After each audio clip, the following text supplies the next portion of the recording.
All right, so this is Bailey Garden. I'm here speaking with Archie Miller in the New West Public Library. Archie, why don't you introduce yourself and tell me about some of the work that you do in New West?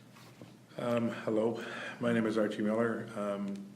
Lived in New Westminster for all my life, basically. I was born here in 1946, and apart from a couple of years when I was extremely young, have lived in this area. My mother's still in the family home. We still have her stay there. What I did over many years here was I was the city curator and archivist.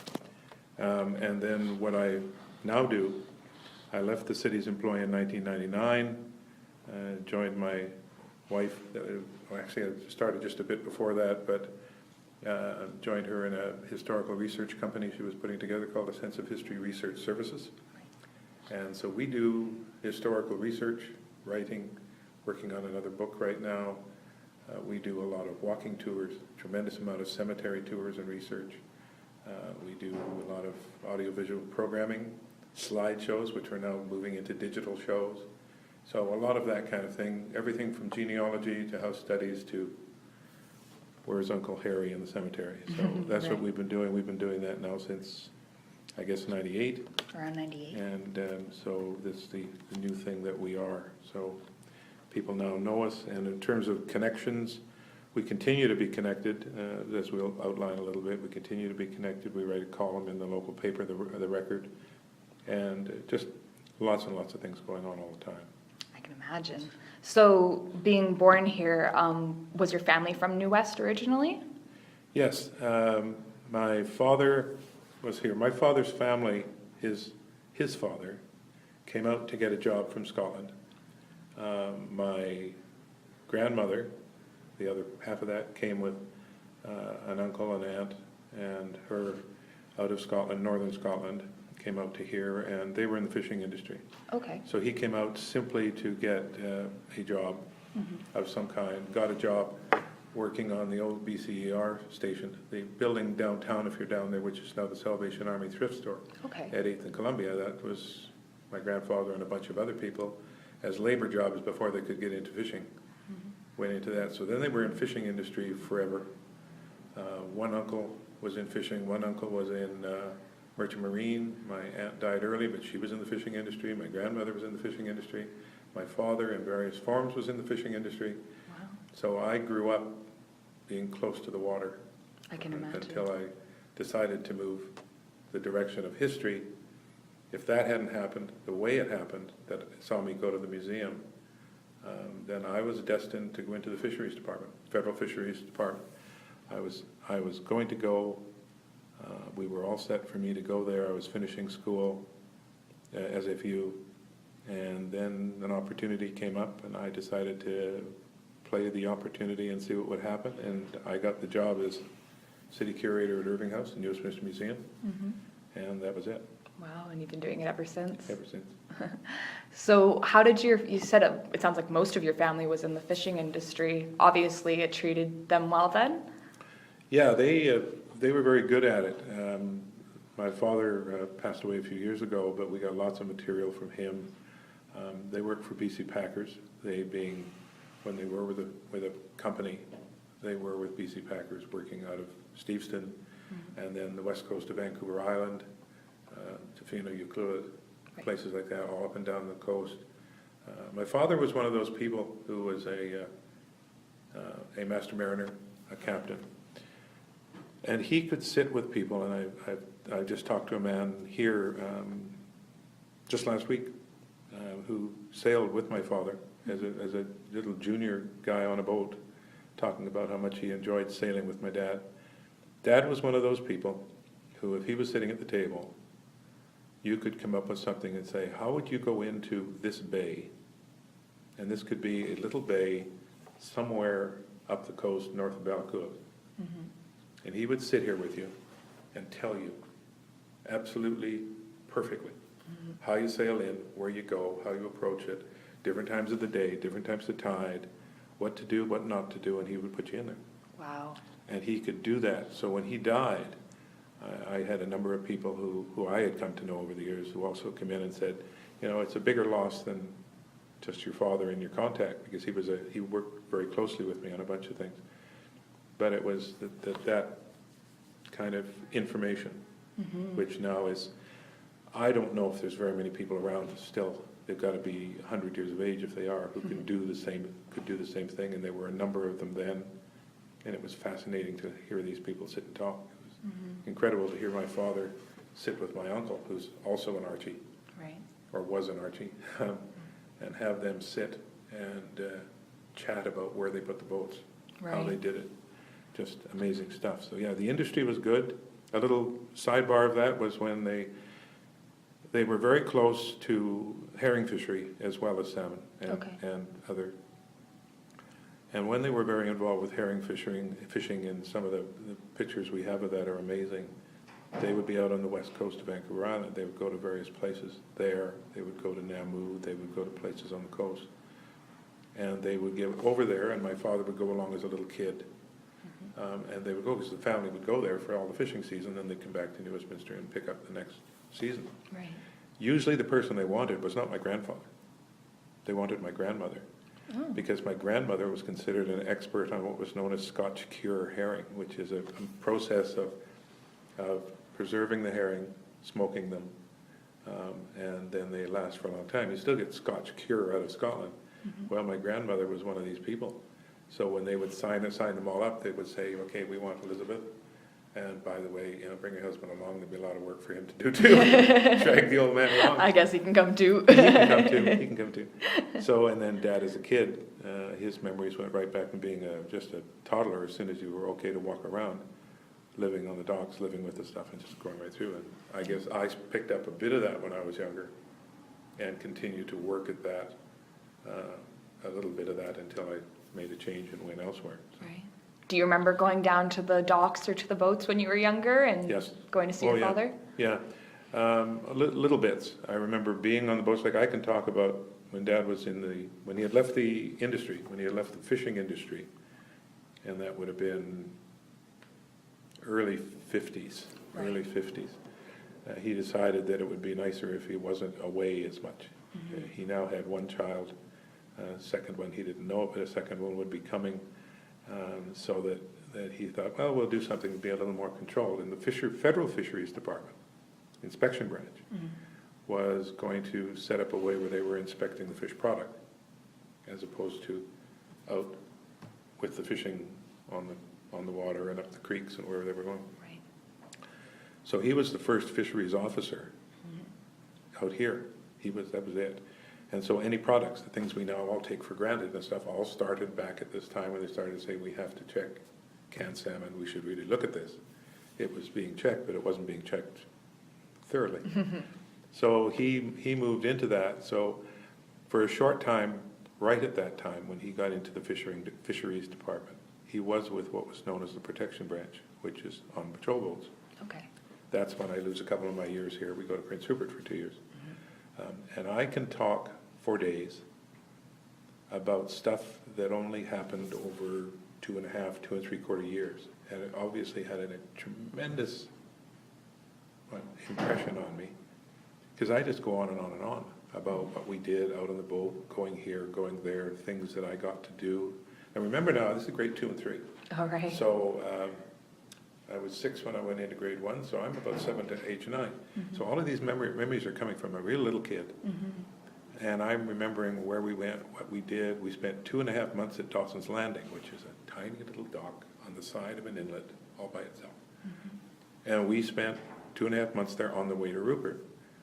Well, I can talk for hours and hours and hours about what we did, what it was like. It was just, it's in here. Yeah. And it's just in my brain, and I can't get rid of it.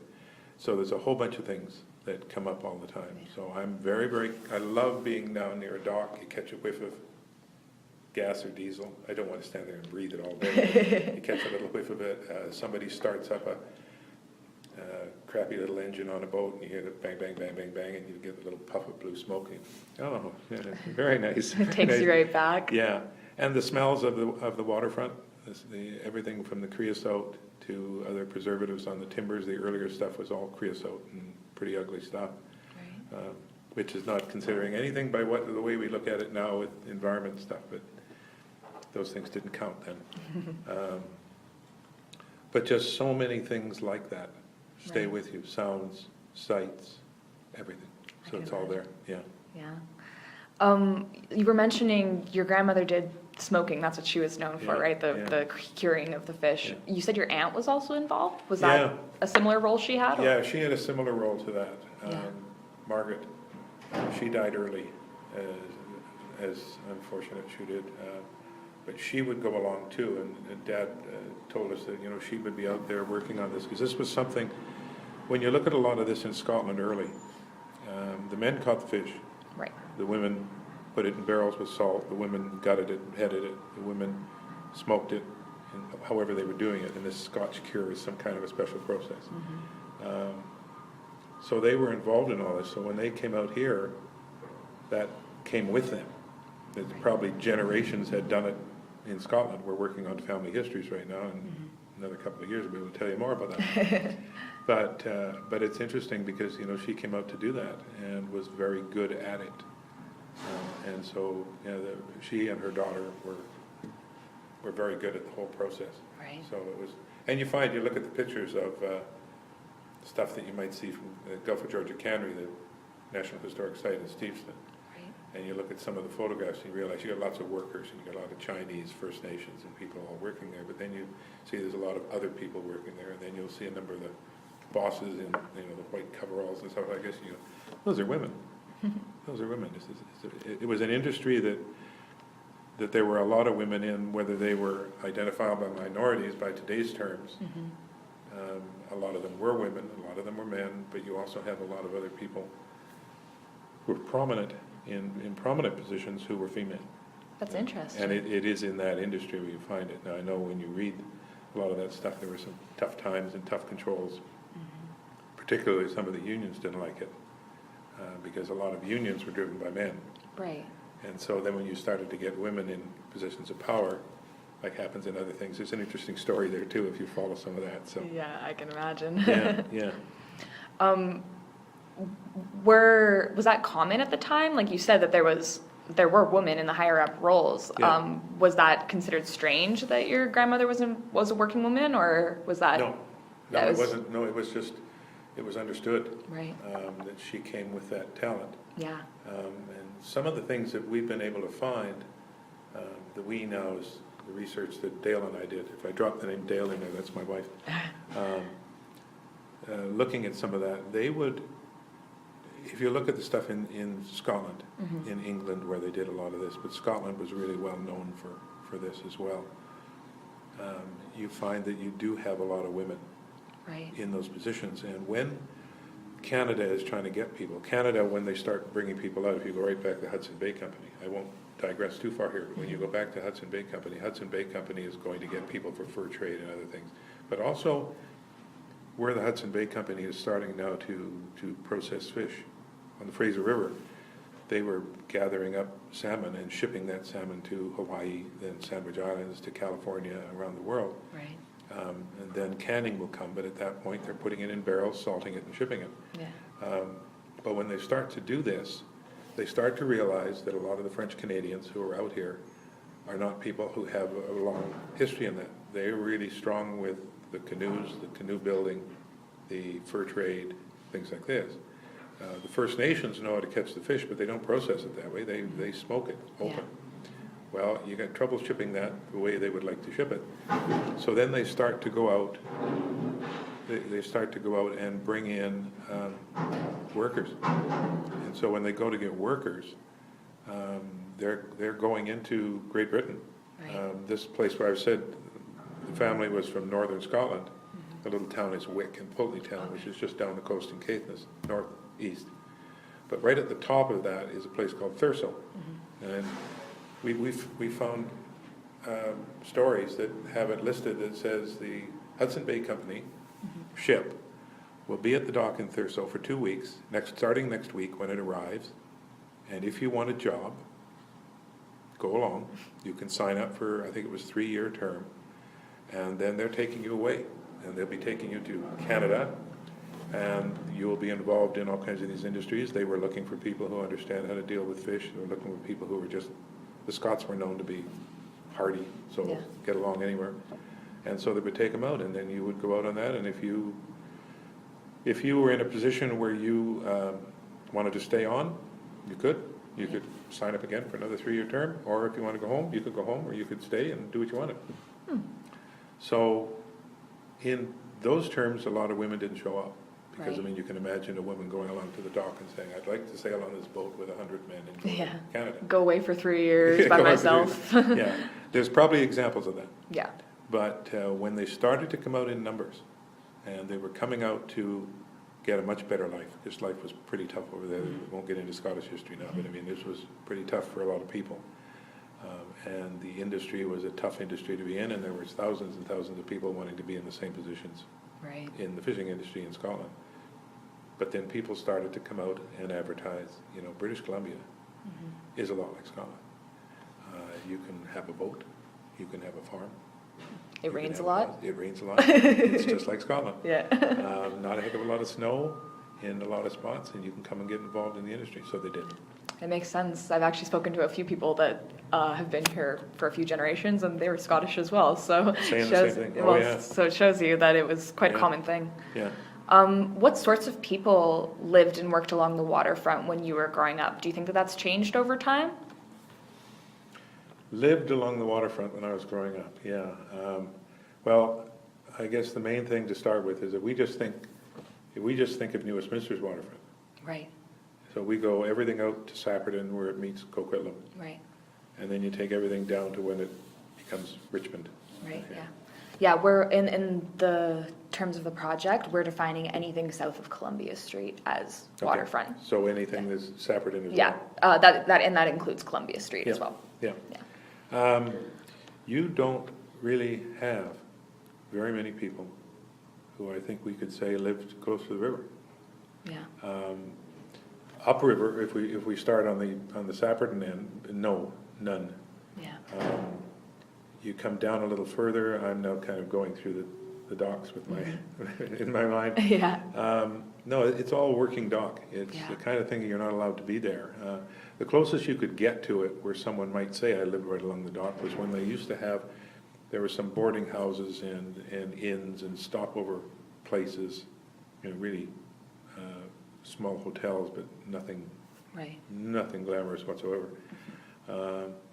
And those would be on Front Street. Those would be on the inside of Front Street.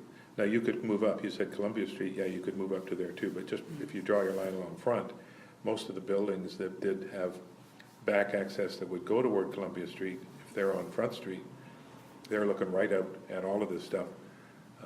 We had railroad tracks in there from very early in the 1880s, but that's about as close as you could come. Right. Probably, I mean, we can say. I know we can say that we have a few people who were kind of sleeping in a closet-like place down on the dock because it was cheap. Right. But that's not what we're talking about. We're talking about people who actually live there, and I don't think we've got anybody.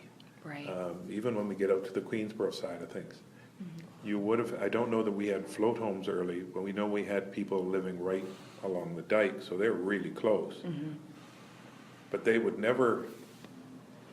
I'm going to guess, because my friends in Queensboro argue with me, but I don't think they would ever have gone along and said, "Oh, I went down there to live right close to the dike, so I could be by the river." It had nothing to do with it. Yeah. The dike happened to be here, and they were living on the inside of it, farming. Right. And they really didn't think about living at the water. There was people farming up by Queensboro area? You know, Queensboro, like if you think about the dike around Queensboro, Yeah. and you will have industry on the upriver end facing New Westminster, just at the mouth of the North Arm up there. Right. But yeah, most of all the center is farm.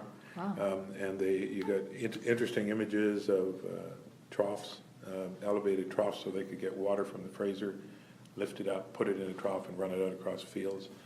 Lots of vegetables, lots of flowers, a couple of big flower places. Interesting. And livestock. Oh, wow. Connected with various groups. Right. So when we used to put that together for the multicultural Queensboro stuff, lots of Italians,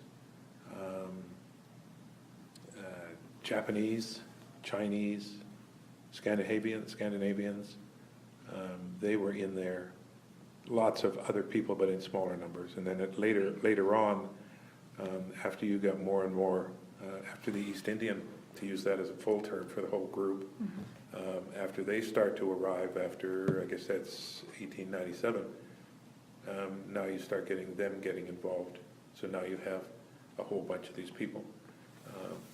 A lot of the East Indians were here because they were good at the lumber industry, and you have mills all on that upper end.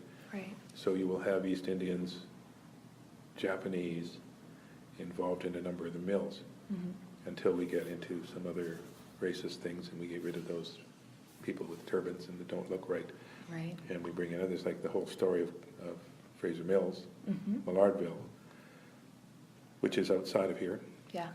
But you've got a situation where you have a lot of Japanese, Japs in quotation marks, and the East Indians, I guess pejoratives for this would be ragheads or whatever they were calling them. And they were good at what they did, but they weren't white. Right. So they brought in people from Quebec. So that's where you get that huge influx of people from Quebec come out with a priest. Right. The priest's name is Father Maillard, which, Maillardville, it's not Millardville, it's Maillardville. Oh.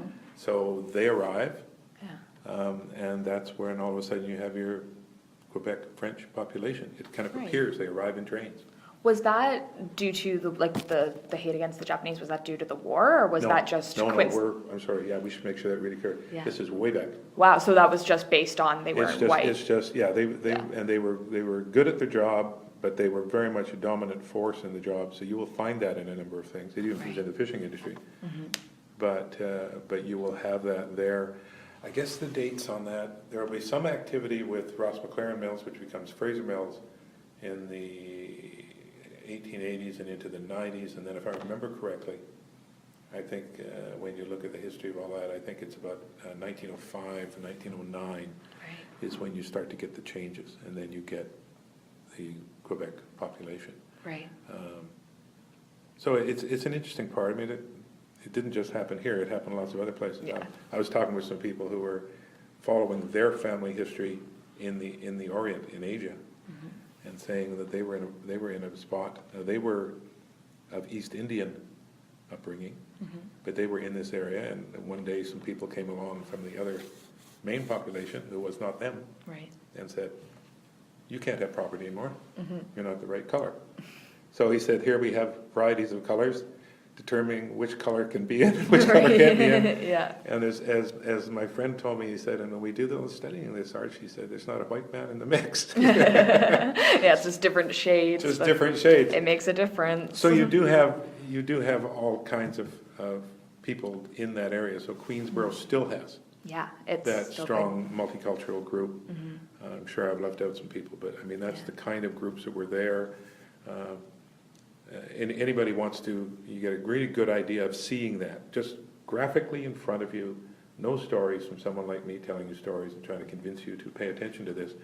Just look at pictures of group gatherings in Queensboro in between 1880, 1890, 1910, 1920. Look at the May Day groups, look at the festival groups, and just line up the pictures. Yeah. And look at the faces. Yeah, you could see the different. Oh yeah, and you got half the group, 3/4 of the group will be of a color that is not white. Yeah. And then the other whites, the way we do a lot of our study is a lot of the world we live in and doing that kind of stuff is black and white. So you're looking at white faces. You can pick out the ones that are darker, and you can pick out them and say, "Oh, you're Italian. I can tell by that," or you can do this. But now you're looking at whites. And now you've got to bring out all the stereotypes that a lot of people tell you not to use. In the business that we're in, you use every stereotype you can get. Yeah. So you're looking at faces, and you say, okay, that face to me, that's Scandinavian, or that's Russian. Yeah. And you start to see those, because otherwise we're all white. Yeah. You Trying to can't- place features. Trying to place features, looking at noses, eyes, chins, broad face. I've got people I bump into every once in a while who are from Russia, and they just sound perfect. You listen to what we just heard at Sochi, and you hear the comments, Nick and my friend stands there and talks, you sound like a Russian. Yeah. And so you get all that, and that's the other half of my background too. That's another whole story. Interesting. That's my mother's side. Do you think that like closer to, like actually towards the water. Do you think that that was a lot of immigrants working there over the years, or do you think that that's something that's changed over the years, or? You mean like the whole waterfront in Queensboro, or everything Well, together? I would say everything together, yeah, because I know Queensboro definitely has Yeah. had a history of diversity, but it seems almost like more towards the New West area. It was a little bit more like European. Yeah, I think it was, and again, you don't have people living there, they arrive there. Yeah. They arrive there to go to their jobs, which are on the docks. And Yeah. the docks start off as a wide range of things early, and then the industry changes, and as the industry changes, the way the docks change, the way the vessels change. We go from stern wheelers and other small, really ugly little boats that work the river, and that changes, and then the sailboats change and come out, and then you start getting bigger steam, and you start getting different groups. Then you'll start to see, I remember talking with a fellow who said they started to see more different people. Yeah. This one old man I was talking with, he referred to these as being colored people. He didn't mean black people, he meant colors. Yeah. We get different people. They weren't like what we were used to. He said a lot of my friends were Finnish, because a big Finnish population in the river, and Scandinavian. They lived across the other side of the river, right from New Westminster. Right. And so you had these people, and everybody kind of knew each other, and then you started to see some different colors arriving. Yeah. And they were looking for jobs, and they would arrive. They would come from where they lived, whether that was kind of toward the inland from the water. There were little groups, because Chinatown was foot of 10th Street, Yeah. kind of. So you have people down there who are now looking for jobs. Most Chinese didn't go too much to that kind of a job, but there were lots of people who did. Yeah. Japanese did. Japanese were way more involved in heavy labor. Right. Chinese were involved in market gardens, their stores, their shops, all of this kind of thing, just different. And we're generalizing, just Yeah. all it in. East Indian population, a lot of that connections were farming some places and lumber other places, not so much fishing. Japanese were fishing, First Nations were fishing. Yeah. One group that we do find down along the waterfront, and it probably, we don't find them often, we find them occasionally, and even the newspaper when it happens says, oh, it must be something in them to make them want to do this. And we find occasionally we have First Nations groups. And it's fascinating because when we're past First Nations housing down here, Yeah. and some group will come in and kind of set up some tents. Now, we're talking early, we're talking probably by then 90s, 1890s, up to 1910 or something. I think that's where one of the stories was.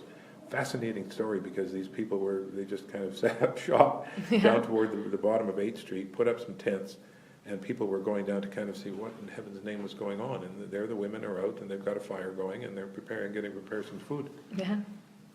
And the paper, though, I mean, they make some comments about, well, we really can't have them setting up a camp in our downtown. Right. But they also make a comment that says, you've got to wonder why they're here. They're here because they used to be here. Yeah. And something along the line said, maybe we should go back there. Yeah. So you find that kind of story. So you would have, and early on, like if we drop this back for a second to between in the 1860s, 70s, and 80s, before things begin to change and the docks build up differently, then you will have some people living much closer to the docks. Yeah. Chinese were upriver from 4th Street, right on the waterfront. Right. And there was a number of places where they could live. They didn't all live there, they moved away from that and got inland a bit, or down toward the foot of 10th. Even though their main Chinatown at the foot of 10th won't come up until after New Westminster's Great Fire, they will still be down there, some of them, so they're moving around. So you would have some there, not so much in the way of Japanese at that point. They will Right. come from elsewhere. They will be close to their boats. Right. And their boats at that point here weren't there. They weren't doing that. So you've got a variety of people, but I think what we're looking at is people in the area were people right there. And your main answer to all of that is no. And then you start getting some others that start to arrive, which Right. eventually, way down the line, up to 1970, 100 years after what we're talking about, is when this enormous change comes. Right. Are you referring to the shutdown of the port then? Down in the port. How do you think that has changed the community? I think it's, when we watched it, I was in the middle of it. When you watched it, there was constant, I say constant, hard to find, but you got constant with people saying, wish we could get down to the waterfront. There was a restaurant down there, King Neptune Restaurant. Okay, I've heard of it actually. And it had great big timbers, so you could go down, you could kind of walk it to the side and look at something, but you didn't go over this timber. This is the dock. Right. There's working people over here. Okay. Don't go here. Certain people who, as students, myself included, I realize that's being taped, so you can't see I pointed to myself. If I needed some photographs for something, we had to figure out how to get them. I could get up on the parking ramp. I could peek around things with a telephoto lens, but if I wanted to get out on the side to shoot something, I remember asking a few times, and it was just, no, you don't belong here. This is working. And they had rules for that, I understand that. But I needed a picture. So we would simply set it up. We did it with a couple of friends, and they went down by where King Neptune was, which is right opposite the foot of 8th Street, Okay. right on the water. Used to be a little boat basin there where you had fish boats. So they would go down to there and then step over the barrier and just go and stand up by the edge to look in the water. Well, somebody who was watching this would come scurrying along the dock every once in a while, and we knew who this person was. So he'd come scurrying along the dock, and he's telling them that they shouldn't be there and stuff. The person with the camera would quickly step out behind, get out to the edge, fire off a dozen shots, and then get back in. It just wasn't a place you went. You weren't welcome, and there's good reasons why you weren't welcome. I mean, this is industrial, and you've got early forms of tow motors, and you've got, if we go way back, I mean, you've got machinery and all kinds of stuff. You could probably get at the water a lot better in 1920 than you could have gotten down there in 1970. Right. And so you had all this stuff that was going on, but people would say, oh, I wish we could get closer to the water. There had been multiple ideas put forward over the years to change downtown. If you were to go, like we're in the public library, if you were to go in here, you used to be able to haul out a file in here in the clipping file of all these different changes that were put forward. But every joke used to be every 4 or 5 years, New Westminster would try to reinvent itself. And they'd come up with another plan, and then they'd look at it and put it in the file. And so That's a good plan, put it away. and so there had been plans that people had talked about with the waterfront. What can we do? Can we get down there? Can we open up a space? I remember talking with someone who said that discussion, can we make a bigger space around the King Neptune? Can we bring other things in there? Because they used to use the space now and again.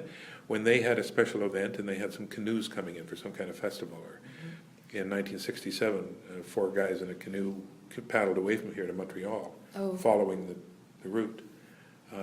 So they would be allowed to go down there, they'd fence it all off, and people would go down right to the waterfront, and then people would say, oh, that's pretty nice.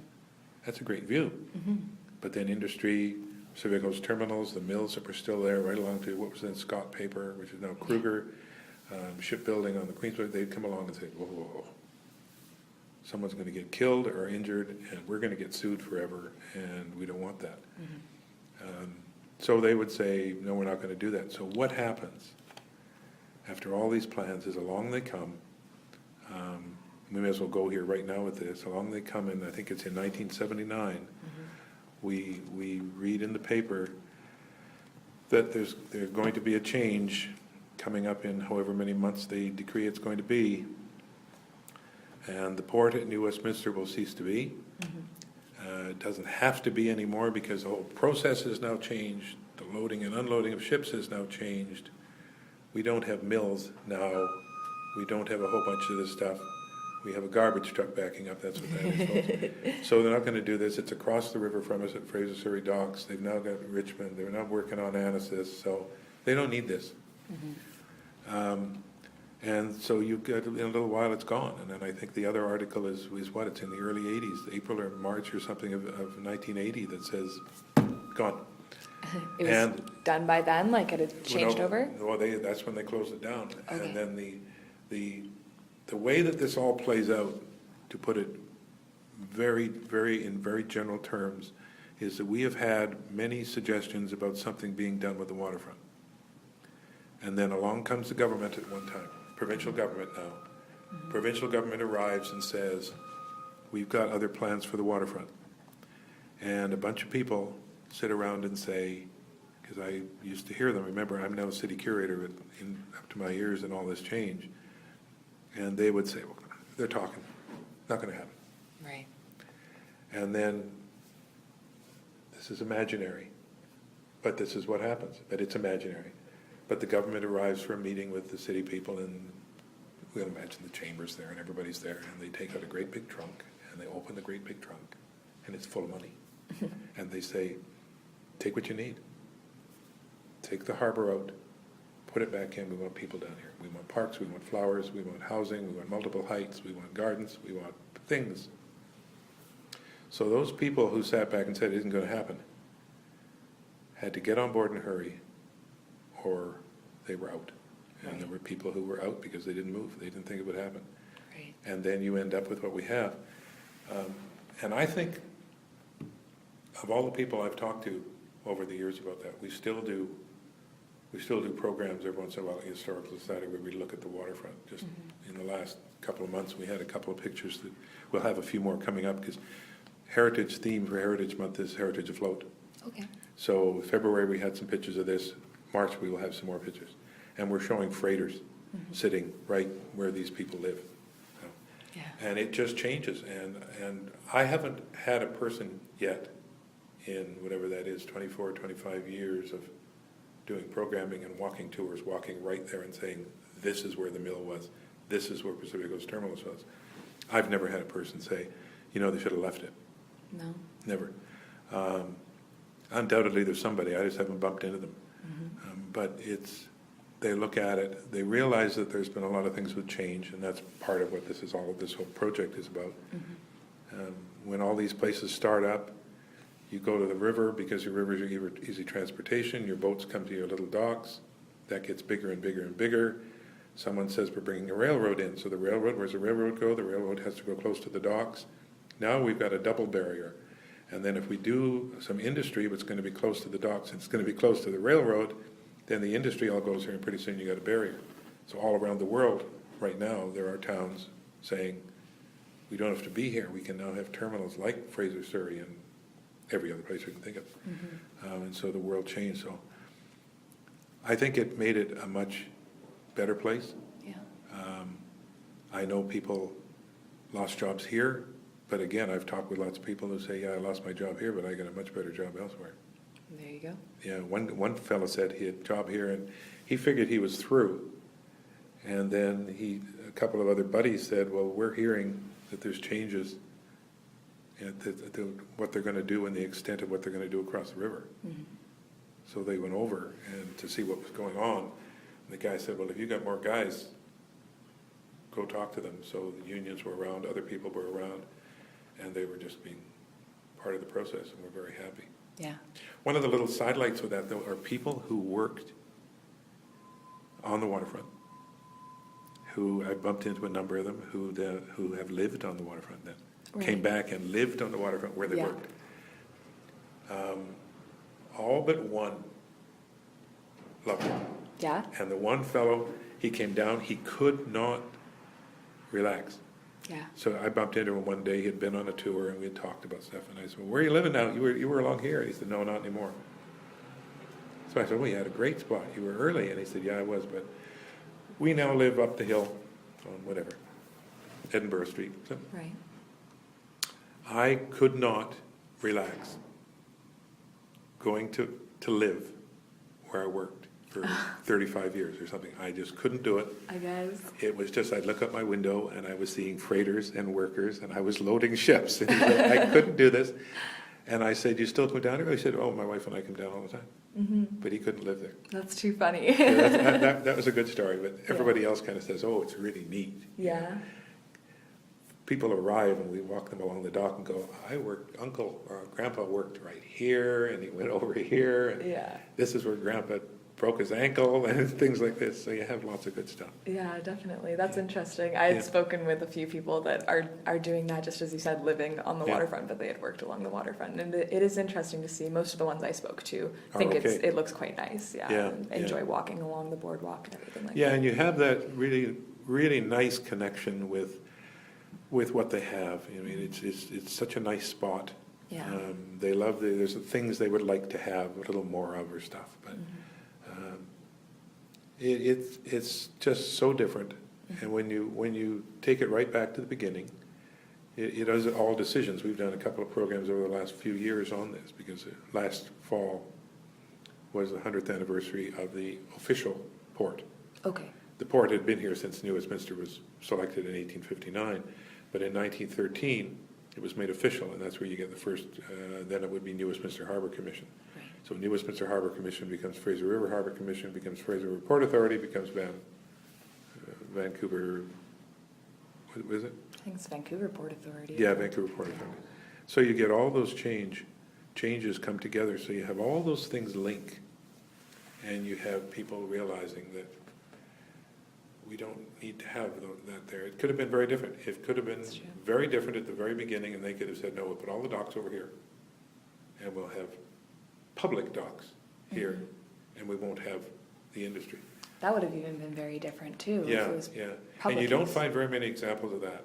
Yeah. I remember chatting with a person who had been studying this, and there are some places where they had made a conscious effort to do that, but he said even though they made the conscious effort to do it, they still had all the other stuff elsewhere, which they still took back. So it was just that they had left a space, and then they had developed elsewhere, but then when their time came up, like it's coming up for places all around the world, the changes came about, so you have the change. Did that shutdown affect your family's fishing at all, or? No, we were well out of the fishing industry by then, and Right. Most of the stuff that Dad did and that the family was involved with was with BC Packers out of Steveston. Right. There were canneries up here, like Yeah. early on. Early cannery is in the 1860s. There's the very small things. Then you get up about 1870, I think, or 1869 is the first major one. By the time we get into the 80s and 90s, we've got 50, 60, 70, 80 canneries, Yeah. all the way from here to the mouth. New Westminster probably has a dozen. But by the time we are getting up to the Great Fire of 1898, by the time then that we move into the first decade of the 1900s, there's not much left. Right. Because the industry is changing. Salmon industry is changing. The canning process, the preserving process is changing. So there's no point to have multiples. So now you have at Steveston, big, big, big, big, big. And that's where they all are. So that's where BC Packers is, that's where Canadian Fish is, Great Northerns on Vancouver, on Burrard Inlet. So you've got a whole bunch of places now that are bigger. You don't need all the small ones. Yeah. The evidence of one which was close was down on Dawn and Lion Island, which is just at the southern end of Annacis Island. Alexander Ewan had a huge cannery there, and they've recently done some archaeological things on the site because they're finding evidence of the Japanese fishers that were there and stuff like really? that. So, yeah. That's interesting. And we've always known that was there. We had some collections in the museum here, Yeah. things people would have found, and things we found. We went on it years and years and years ago, and we were able to walk around and see where a big old steam boiler was. It was probably part of the cannery. So. Yeah. But once that's all gone, your activity with fishing, there used to be some boats moored on the Annacis Channel, but you've got a few boats. Yeah. And you had a few boats where I've said down by the King Neptune. Yeah. You got a few boats in Sapperton, where up until fairly recently there was about 7 boats. Back when I was working with the fisheries and inspecting little boats, which would be 1969, 70, somewhere in there, there was probably a dozen boats down there. It's called the Sapperton Fishermen's Association or something. It's right, if you go to Sapperton Landing Park and then go up to the mouth of the Burnett River, which is just right there, you still see the docks, and that's where they used to be. And they would pull out of there and fish, and I imagine when we get some fish in the river this season, we'll see a couple of boats come out of there. There'll be boats that come in down just below us, and we're on the front of what was the BC Penn land, so we look right out at the river. So you still have boats around, but you have little clusters. not like we used to have. Yeah. That's completely changed. So as far as our family, they had never really come out of New Westminster. They lived here, but they came out of Steveston, and then they fished, you name it, up the coast. Yeah, so the shutdown. Yeah, and that other stuff was all shut down and gone. There were some cold storage plants, so the remnants were cold storage plants along the docks. There was, and that was all there until all that closed up. Right. So once that starts to close in the 50s, it closes in bits and pieces. It gets really difficult. Who's ever going to look at all this is going to spend a lot of time with directories and things to try to identify who's changing and just run every single year. Exactly when things shut down. Yeah, exactly when they change, because you take something out. I can remember I was with the city. My dad, I guess, hadn't retired yet. And he said, I got to go down to a place that's down by Pacific Coast Terminals. You want to go? So I went down to see where he could go, because he could go lots of places with a uniform. And so there was a little cold storage plant, and it had been put together to hold fish products before they went out. Now, what they weren't doing at that time was really going to very many things that were coming up to that dock. It just happened to be a convenient spot to have a cold storage plant to hold fish products, which they did, which is why Dad was going down to draw samples. And then trucks would take them elsewhere, and they would go to wherever they were being shipped. So it was, I don't think we were, no containerized world yet. So it would have been heading for someplace to get on another boat to go. Yeah. Get shipped right out. Yeah. Did you ever have any interactions with the people coming off the boats from other places, or? A little bit. Yeah. Not very much. The stuff that I ended up being heavily involved with was events along the waterfront, a lot of them with historical connections, a lot of them with tours or things. Right. But I do remember, I've got to go back before I was into what I did, and seeing people. We mainly saw the people. You realize these were different people. In some cases, I presume it was Filipino crews on them, would come off the ships, and you'd be downtown, and there'd be a whole group of people, 10 or 20 people, all different. Hadn't seen those folks before, wonder who they are. Some of them dressed differently. I can remember meeting some people later, and when I was with the city, I can remember some people coming in who were very intrigued with, and so that is a person I met there, the two of them, two brothers who worked on the ships. And New Westminster was one of the ports they were always in. And so they came in to see if there were photographs of a particular building. And the building they wanted was something called Westminster House, which today is Galbraith House, been restored. And it's at the corner of Queens Avenue and 8th Street. And during the war, and then after, during the Second World War, and then after, it was known as Westminster House. And it was, for a period of time, kind of a drop-in center for soldiers passing through town, or a drop-in center for people with ships. There was another place called the Seamen's Mission. Seamen's Mission was on Clarkson Street. So they would arrive. That's what these guys wanted to figure out, where were these two sites, buildings. They couldn't find the buildings. Well, we could find one building, couldn't find the second one. The second one was gone.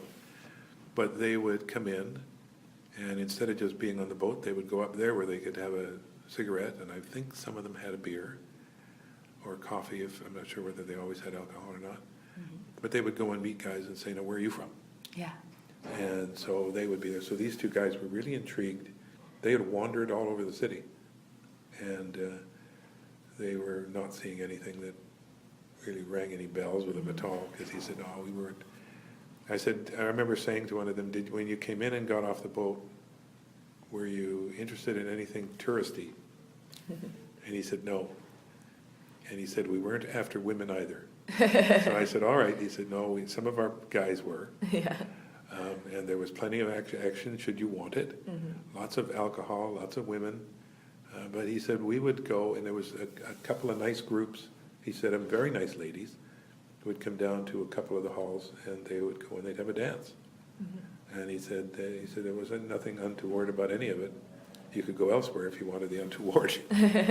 But he said, no, that was just really nice. But he said, no, we didn't go wander. We didn't go and find the museums. We didn't go and go wander in the park unless there was a game on. If someone came down and said there's a soccer game this afternoon or a lacrosse game, then they may have gone to a game. Right. Because that was a good place to go. Yeah. But for the most part, they wandered around. When you talk to some people, they said they spent way too much money drinking beer in the beer parlors. So it was kind of just to not have to be on the boat. Right. The longshore crew was loading, offloading. Yeah. You got to be away from the control of the people on the boat. Yeah. And then you went back down. You knew when you had to go back down. You went on the boat and sailed away again. So. Right. But the stuff that I did, and when I was around down there, I probably saw a lot of people, but I didn't get involved. I was probably a teenager through a bunch of that, and then once I move up and move past that, there's not a lot of crews or anybody coming off there. I knew lots of people who worked at the docks, Yeah. and they weren't very much, they were dealing with cargoes in a very different way than they deal with cargoes now, but they were just a group of guys. You would see them sizing up for work and stuff. Right. What sort of changes in equipment have you noticed over the years? You were mentioning that with the boats and even the railroad, it's really changed throughout the years. Yeah. I think it's the size of some of the equipment, the size of the equipment, the ways that they move stuff. I can remember, and I'm going now from some of the stuff I remember seeing, plus lots of photographs I've seen. Okay. But the things that you see are little hand carts that they're moving stuff around on, big slings of sacks. Yeah. I mean, you don't see that now. You see that in a National Geographic movie on the Knowledge Network. Yeah. But now it's blown differently into the ships themselves, or it's in containers. But then the stuff you see bigger pieces of equipment. But many, many, many pieces of equipment. So if you look at Fraser Surrey Docks, we have, we've got 4 or 5 big cranes, enormous gantry cranes. Well, on the other side, if you needed a crane, you had smaller cranes. Yeah. So you moved a ton of stuff, tons and tons and tons of stuff. But you didn't have the same equipment. You had a lot of rail cars tucked right in with things. You had a lot of little flatbed trucks and trolleys that were moving around. So you get tremendous difference in that kind of stuff. I can remember going to the docks in Vancouver with my dad. So same situation that we're dealing with, but Yeah. dock in the same part, a different part of the Lower Mainland. And you have all the workers, and they tend to always appear to be to a kid really be a rough and ready group of guys. Yeah. Really tough group of guys. Yeah. Very, very few of them I remember smiled or said hi to you. It was kind of just Really gruff. yeah, really gruff. Strong union connection to it, and they knew very well that we weren't part of them, so just go away. So that would carry on. But I remember kind of seeing all these folks and seeing what they were up to, loading and offloading. And the thing you noticed a lot, which is a big change you see now, is the number of men running around then. Yeah. So we'd be offloading and stuff, and I remember somebody shouting out, we need a crew over here. And there was a whole bunch of guys, just like a bunch of, I don't mean it in a derogatory way, but a whole bunch of ants. They just ran over. Yeah. And they're all there working, and they're doing what they had to do. Whereas nowadays, there would probably be one guy would go along and kind of take out his phone, call to the guy in the derrick, and this thing would come over, and they would do what they had to do. Yeah. It's changed that way. So you still have a lot of people, depending where you are. But the works they're doing is just very, very different. It's almost like we've removed a lot of the people from the equation, Oh, inserted absolutely. Technology. Absolutely, and it's one of the things I've been hearing, speaking of that, one of the things I've been hearing for years dealing with harbor cruises was they would talk about some of the big new modern vessels, they're moving rapidly towards no cruise. Yeah. And we would see the car carriers come into Ed Annis's, the Ro-Ros, and this vessel would come in and stuff, and that was the one that there was discussions about no cruise. Oh, wow. And I just saw a picture in the paper just the other day, and it's a huge big thing, and it's loading containers. I forget where the photograph was from. It was in Europe. And it's sitting there and it's saying this vessel is the center of a whole bunch of discussion of a non-crew vessel. Because if you think about it, I mean, this thing that's recording us today will tell us exactly where we are. Your GPS will tell you exactly where we are. We don't have to worry about that. I can take mine off and do it too. We can compare. Exactly. So if that's the case, and we get this ship outside of the boundaries of Canada, and it's going to go to South Korea, Right. it has this enormous nothingness. Why do we need to pay people? Here we go again, right? Yeah. Why do we need to pay people to do little things there where they can do those little things before they sail, they can do them after they sail, and we can fly them over there and they can make sure they're there to do this kind of thing. So why do we need to do this? We just simply point it, push a button, and it goes. We can put it on the GPS track, And and let if her it gets go. off, it'll Let put her itself go. back on. So yeah, it is a change. Yeah. It is a change. You're taking people out. We don't have millions of people who did that not being employed. So there's been lots of ways in which they filtered out into other heavy-duty industrial labor positions. Right. But I remember talking with a fellow who said that he had worked for a very short time at Fraser Surrey Docks. He had worked on the New Westminster Waterfront for a long time. Yeah. I forget how many years, long time. And he said that one of the things that was really intriguing was that one of the last boats he unloaded, the vessel came in, they had to take the cargo off. The vessel then had to go to Vancouver to pick up the basic cargo it was loading, which had to be low on the ship. Right. The vessel then came back to pick up its second cargo. And he said it was something like 3 weeks turnaround. So they brought it in, offloaded it, loaded, unloaded, moved the boat. 3 weeks. Wow. And he said what he witnessed, and then his son was in the industry in Fraser Surrey, and he said they had a similar, not the same, come in. And they not only offloaded it, but reloaded it, because you no longer move boats all over the place to find out where the cargo is. They were finished in just over 48 hours. Oh, wow. So he said, all you do, he said, you just take a sheet of paper and start figuring out the dollar signs. Yeah. And you realize what it's done. And when we studied this kind of stuff, we did a bunch of research for Fraser Port and Port Metro Vancouver and stuff. That was what we were hunting for before, Port Metro Vancouver. One of the articles we found, I forget when it was an early construction job in, I think it's the early 1960s, when they begin to put together docks where you will accumulate cargo. Right. You won't take a boat and have it go to Nanaimo, haul it to Campbell River, haul it over here to Vancouver, bring it around to New Westminster, bring it over to Victoria, to Scumalt, and then sail it. You don't do that. Yeah. You take everything it's going to have and it goes in this enormous dock in one spot, and this particular one was Nanaimo.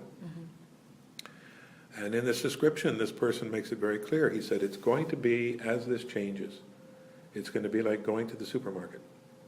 You go to the supermarket, you get your buggy, and everything is there. You load your buggy, you take your buggy home. Yeah.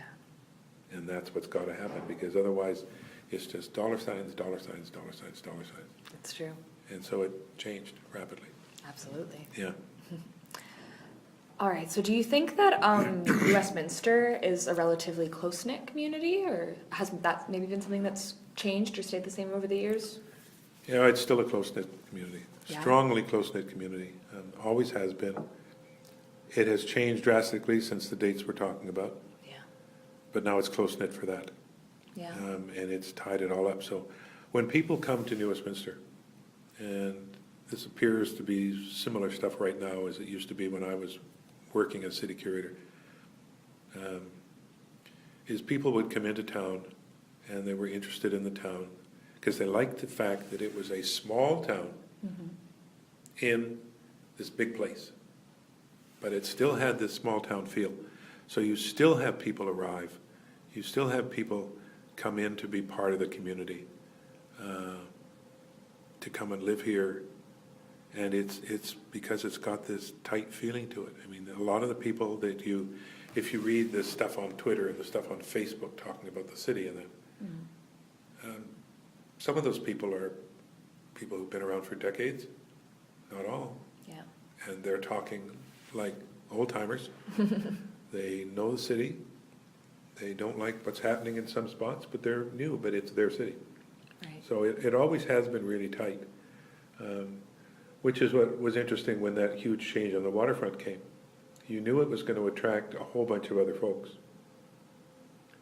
And very quickly it became a spot where a lot of people were happy and they got involved, and that changed a little bit over the beginning because it was a very different spot to live now. Yeah. No, it's always been close-knit. I mean, I'm still here. Yeah, exactly. And you find a lot of people are still here. Mm-hmm. It'd be interesting to see how many people we get for our high school reunion that I mentioned to you. Yeah. 50 years.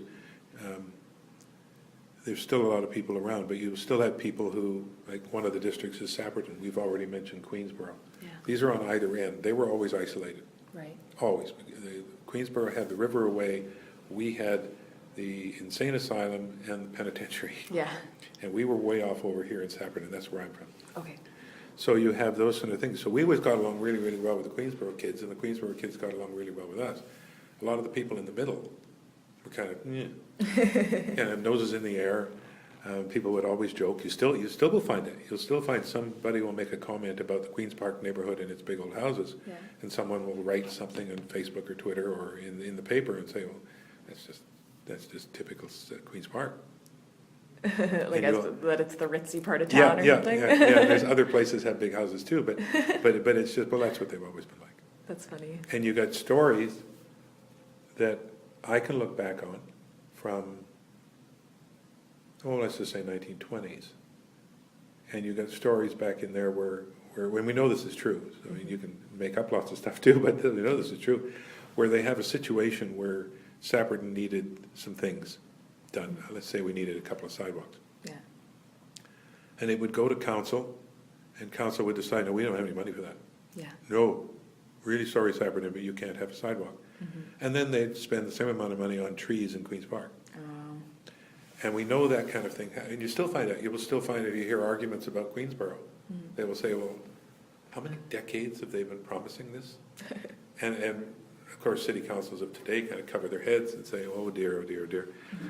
But it's just, it's a tight-knit community of interesting neighborhoods. Yeah. And the couple of big ones that are the older ones are these two on the outside, Queensboro, Sapperton. And then you start to link others, and we've renamed some other places.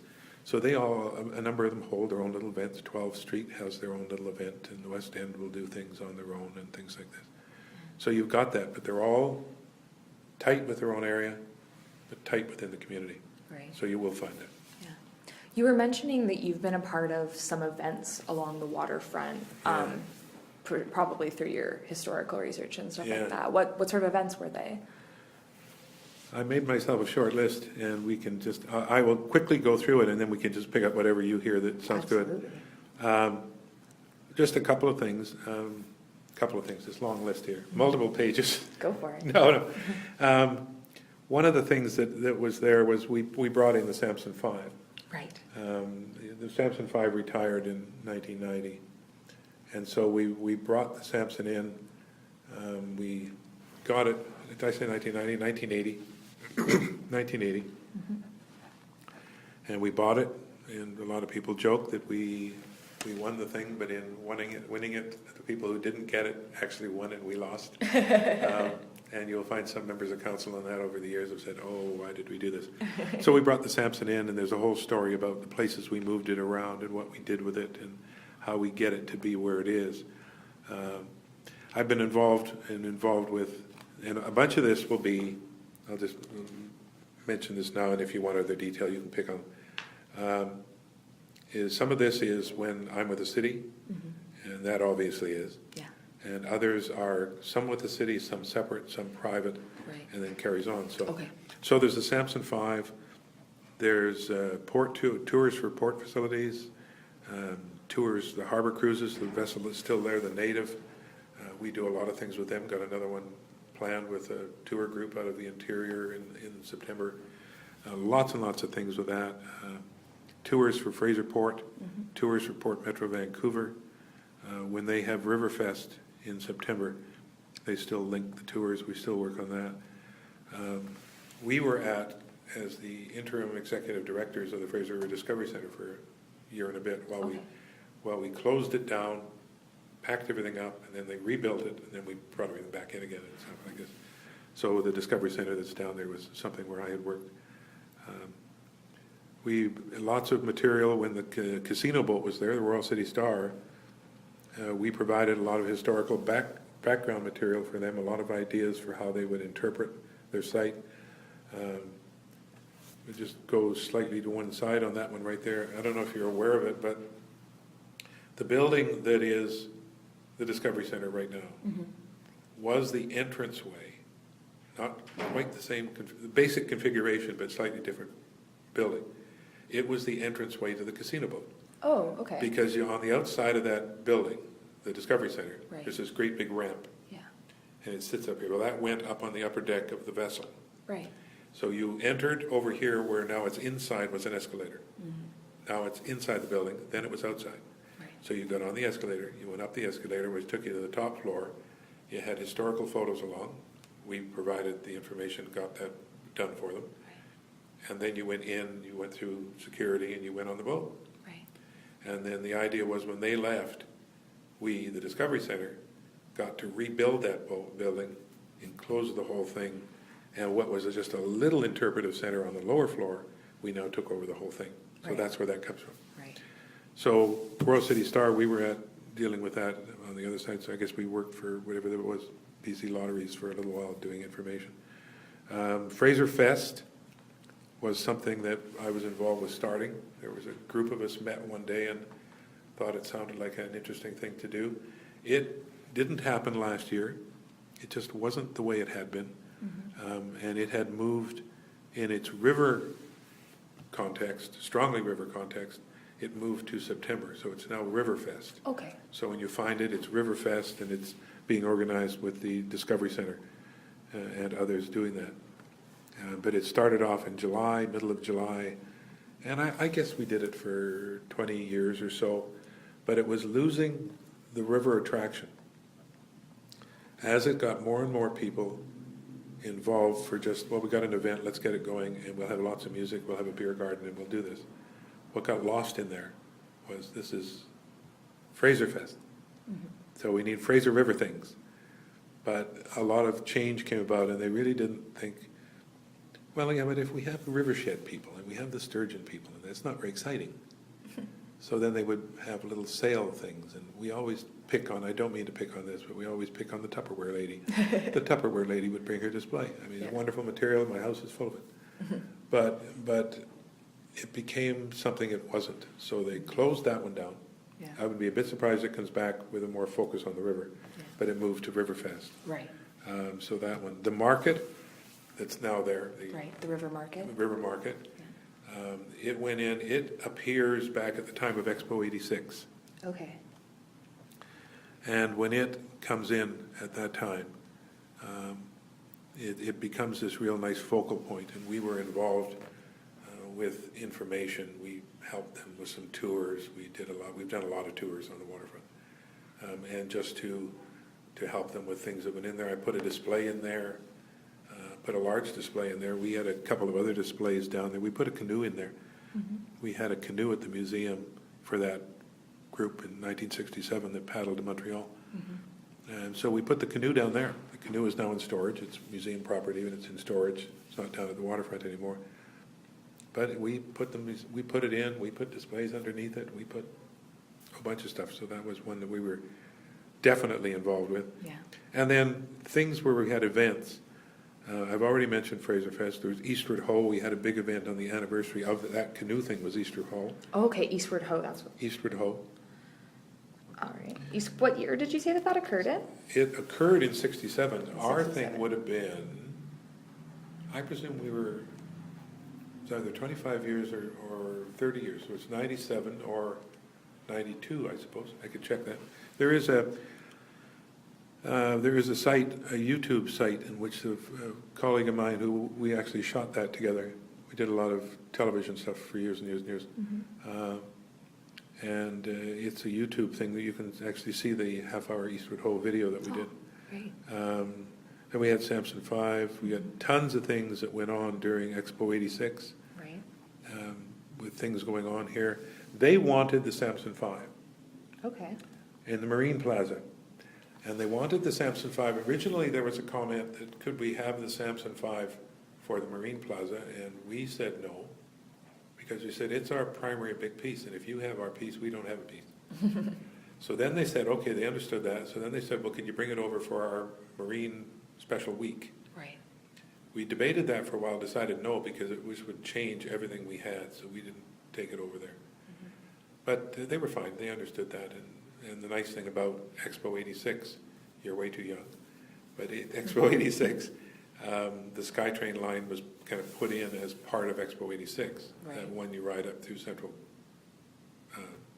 Metrotown. Yeah. But it would come right out of there, and then you get off right across the street, and you could wander around the Westminster Waterfront and go back again. Yeah. So we had one of the things that was at the Marine Plaza for a while was a replica of Sir Francis Drake's Golden Hind. And before it sailed away, we actually had it come up the Fraser River and sit down at the dock and had it as a tourist attraction for an afternoon or something or other. So that was fun. Right. We actually, here's a quirky one that has disappeared. And I don't remember the date. I could probably try to find it for you.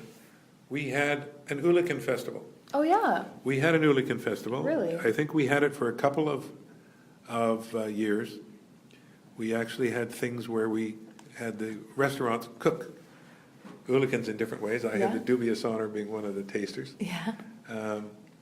But it didn't work because the Oolicans don't go on a nice schedule. It fits the commercial businesses. Right. So it didn't work. It was very popular while it was there, but you could never really plan it because it would change. First Nations knew this. I mean, it would change with the moon and it would change with the water levels and the temperature. And now I don't know what we have in terms of Oolicans. I've actually heard, just from someone I was chatting with the other day, he was remembering as a kid being able to reach in the river and grab them up by hand, and he says in the past 5 years he hasn't seen any. No. Like, not a one. No. Which is bizarre. Yeah, and they used to be able to get them that way. They used to be able to find them in big numbers, Yeah. and that's completely gone. Wow. One of the other ones that we were involved with for years and years and years and years and years was the birthday for Simon Fraser, Okay. which I knew I should have looked that up, so you're not allowed to ask me the birthday. I can look it up Because myself. I can't remember. Well, you're going to have trouble finding it, so if you really want it, get back to me, because I can get it for you quickly. Yeah. The reason it's important, I'll make this thing really short, was a very nice lady who recently passed away, really tried to find out when was Simon's birthday. Right. And she found it. It wasn't in any family stuff, and then she found it in some papers. And lo and behold, they're tucked into this thing by some descendant ages ago, saying, and Simon Fraser's birthday was on. Well, Barbara was just ecstatic. No doubt. So we would do it. It was right around Hayek Festival in town. They did things on the waterfront. So what we did was we linked it. So we would have a birthday party. We would have cake. You Westminster people will do anything for cake. Yeah. Yes. You have an event and you say you'll have cookies, a bunch of people will show up. You say you have an event, you're going to have cake, thousands. Surefire way. Yeah, surefire away. Bring in cake. So we would hold this thing. We would have a couple of speakers. I would say a few words. Some other people would say things and that. And then we also had a couple of the reenactments of the Simon Fraser trip down the river. Okay. They arrived. One of the nicest ones, which is, again, it's a movie that you can get a hold of called Thunder in the Canyon. Thunder in the Canyon. That wasn't one that we filmed. Okay. But they actually had it was the great-great-great-grandson or something or other of Simon Fraser. Oh, really? He didn't know of his connection. He thought he had a connection, and they were able to prove his connection. So here is this guy. He's got the same no neck as Simon Fraser. If you've ever seen he's just big. Yeah. And this guy's an ex-Marine, American, with no neck. And he's just, these people said, well, this is what we're doing. He said, that's really nice. And they said, you want to go? You want to be Simon Fraser? Well, This guy was just beside himself. So when they reenacted the trip, then eventually they arrived where we were. So we did that. All the Fraser Fest opening ceremonies, we used to write little theatrical promo pieces. Okay. Everybody would gather down at the waterfront on the Friday night, and we would introduce some people from the river's history, some people from the community's history, One of the really nice ones, and I don't say this one because I was part of all the programming, but I don't say this because I was one of the characters. But we did one where we were honoring the arrival of Captain William Irving House on Royal Avenue and stuff, I guess. So Right. summer of 1865. So we said, well, we're going to do this. So I dress as the captain. So we got another woman who was working with me there. Said, okay, you're going to be Elizabeth. So you and I'll be married for the weekend. And then I said, now we need some kids. She said, how many kids do we need? So I think at that time we needed 3 children to be historical accurate. Right. So she went to all her neighbors and friends and found Asked around. 3 children. So we had 3 children. She had one she was carrying. We had the other ones. We had what we needed. They all got old-fashioned costumes. We got on the native. So we went down and the native would come tooting around the corner and pulled in and we got off and went across. So Nice. little things, connection. And the cannons that used to be down there that are now at City Hall, the Simon Fraser Monument. Yeah. All of those. I mean, that's a sample of a long list. Absolutely. Yeah. But that's the kind of things, all of this was things that we did. Yeah. I would be curious in hearing a little bit more about the casino boat. I was just informed that apparently that's where a lot of the money came for building the park. Is that true?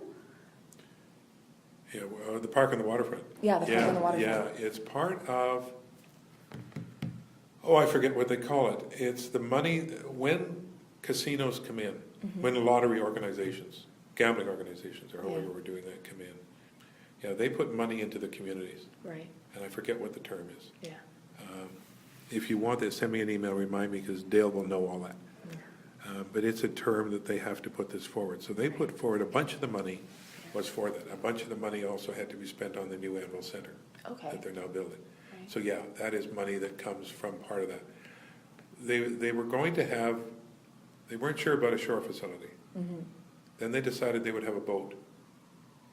So they brought the Queen of New Orleans off the Mississippi. Oh, really?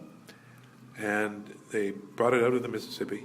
Because you can't sail those, I mean, it's just top heavy, it'll fall over. Yeah. It was the kind of thing where they take it out. Hard to imagine these things. And these guys, there's one thing they didn't pay attention to us on. It was really too bad. Are we going to be hearing that siren over what we're doing? Probably. We might want to wait till it passes. Let's pause 1 A second. little bit difficult to edit that one out. Yeah, Although I am getting better on this technology of getting rid of the background noise and everything. We'll just let the sirens go by here. They're going to get really loud if they're coming right up next to us. Hopefully it's not a fire next door. So we'll be hearing them for a little bit.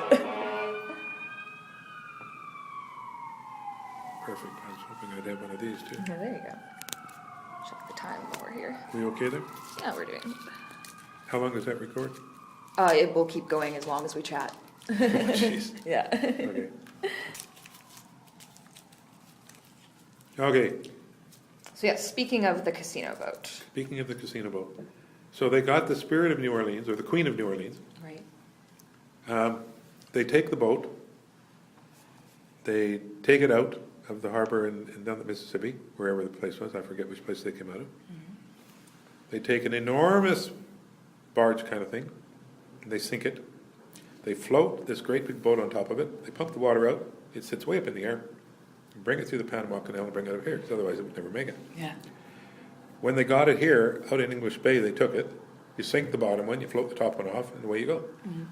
We wanted them to really promo that. Right. We kept saying, people don't see that. That's incredible. Well, they were afraid something would happen. The way it was explained to me, they were afraid something wouldn't work. And the last thing they wanted was a whole bunch of television crews. Right. They knew people would pick it up because Yeah. this was going to be something anyway. Yeah. Let's just pause a second. This now sounds like police and ambulance. Oh, you can tell the different sirens, yeah. Hopefully not anything too serious. Now, see what you've got while that's going on. We'll go slightly away from bringing up Queen of New Orleans. Is that with all the high rises up here, the sound will bounce. Oh, yeah. It'll get up in these kind of things. It can be. It's loud if you're standing there, but you get it bouncing and it gets trapped in some of the buildings, like some of the new ones downtown. Wow. It can hurt. You get people with their fingers in their ears because it's really. So anyway, they took it off, brought it around, pulled it up the river, and it became the casino. They developed it, it was the casino. Right. And they used multiple floors, and they had restaurants in the casino, and everything was on board. It worked well. It was a sternwheeler. Couldn't get out of its own way, but it was a sternwheeler. But it had all kinds of other propellers and jet drives and things all over the place. Yeah. It was a problem, though, because when they left it, they had to sail. See, initially, they had to leave the dock so long, so many times a day or something. Right. So when they would sail, though, a whole bunch of people didn't want to get on board Oh, really? because they didn't like the idea of being on a boat. Right. And when you're out there, you can't get off. Yeah. And when you're sailing out there, and now somebody arrives with a wad full of money on the dock, and the boat is off in the middle of the river, now they can't gamble. Right. So in time, it changed. Yeah. They didn't have to sail. Ah. And it was there for a while until that just really wasn't working anymore. Then it moved to its present location, which is down in Queensboro. Okay. In due course, the boat sold. And the boat, apparently right now, as we sit here talking, is in Campbell River somewhere. So Do you think that that brought in a lot of tourism for the area, or? you get huge arguments with that one. Yeah. A lot of people down at the waterfront didn't like it Okay. because they found that what it did was, a particular group of people was one of the focuses, and that is Chinese people. Chinese people love to gamble. Right. But they will go, and you can see buses, Chinese, Korean, are the couple we see still. And they will go on tours of the casinos. So they would arrive down at this place, but they would arrive at the casino, go and gamble, enjoy themselves, spend money in the casino, go and have something to eat and everything, and they go home. Right. They didn't go into the market.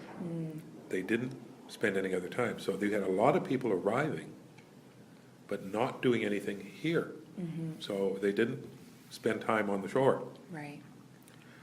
So now I understand it's working much better because people go there and you're in this place and it's got all these different things and you do it. Right. So I think it was an attraction in that it appeared in so many different things and people were aware of it, people would come to see it. Yeah. What I was learning from people was that it was the kind of thing that people would come going up on that overhead ramp, going on the board, on beautiful weather, going and having lunch, having dinner, just having a coffee, wandering around. Whether you gambled or not, a lot of people just went on board the boat to have lunch and be on the water. Right. So there's that market, Yeah. but there's not enough of it, and too many of those are single trips. So if you know anything about tourism, Yeah. single trips will kill you. Yeah. We used to have, like, with the museum and archives in Irving House, we did extremely well once we really got more and more people who started to watch for things. So they're coming back. They come and see us at Christmas time, and then we say, we've got new display, and then they arrive and arrive and arrive. Yeah. Too many people going to the boat Right. were one trip. Right. They might spend $250, $1,000, but it's still only one trip. Yeah. And so it just didn't do there what they hoped it would do. Right. And as I say, a lot of people right there didn't like it. And then you had the number of people, and depending on who you talk to, they'll tell you it was a huge number of people, and I don't think it was, but the people who didn't like gambling anyway didn't think it should be there. But they become kind of a non-entity because they're not going to go on it. They wouldn't go for coffee. Yeah. They're not interested. They didn't like it, so they were happy when it left. Even though the casino moved to the other side of town and was doing better, they were happy it wasn't there. Not in my backyard. Not in my backyard. So you have a whole bunch of things like that. So it's a convoluted answer, but I mean, it did really well. It was a visually exciting bit. When we talked about it being a paddle wheeler, we wrote a bunch of things about paddle wheelers because that's one of the things I've done all my life, dealing with the river and Right. as riverboat captain and stuff. We have the Native, which is a real stern wheeler, even though she's diesel. Yeah. There's no propellers. Okay. We have the Samson 5, which is a paddle wheeler, Yeah. which is historical connection. We now have the third one. Right. We have this great big thing with a paddle on it. Now, it needed other things because, as I say, it couldn't get out of its own way if the current was running. But we never had a boat that big on the river, so we did comparisons of other river boats, and this is part of what we did. other riverboats that would be the size of the Native, Right. other riverboats that would be historical riverboats, other riverboats that would be historically significant that were connected the same size as the Samson. But we never had something that was the size of the Royal City Star, which was 264 feet long. About the closest I could come to it was 180 or 190 feet. But it just, we did not have 4-story high. Mississippi had 4-story high then, which is where she came from. So do you think that that's probably one of the biggest boats that's been brought on the river then, just through your research? For that kind of thing, yes, but no, the car carriers are. I can imagine the barges are Some the of winners in some that. of those, the big ships that go at Fraser, Surrey, you can sit and look at them. And with the car carriers, which are referred to affectionately as row-rows, and they're called row-rows. You know that? I didn't know that. Okay, row-rows, roll on, roll off.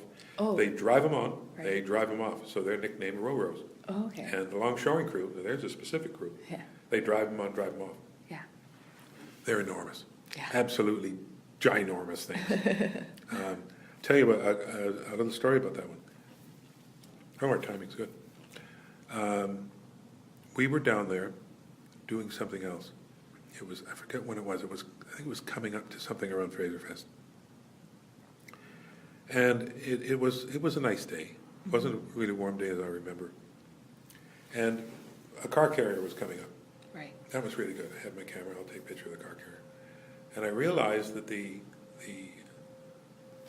fellow bringing it up, the pilot bringing it up, is going to turn it upriver from where they normally do. Normally, they would, if they had to turn them, they bring them right down off of Annacis, which is just down from where we're looking. They'd bring it over here, and then it might pivot, and then it would go to the dock, and then they would deal with it. Right. Well, I understand from talking to people who know these things that the pilot can bring it further up if he wants. It's his decision. It's what's the river like? How high is the water? Is he happy? Is there not much traffic? Right. So he brought it up more. Okay. So you got to imagine New Westminster down here, the quay. You got to imagine the market. There's a few people around. And people watching this from high rises and up the hill are sitting there, and you can I got absolutely no proof, but I saw what happened. I was there in the middle of it. And all of a sudden you get people starting to arrive, because what they're seeing is this boat isn't stopped. Yeah. He's coming right up opposite here. When you're standing on the dock, which is where I was, Yeah.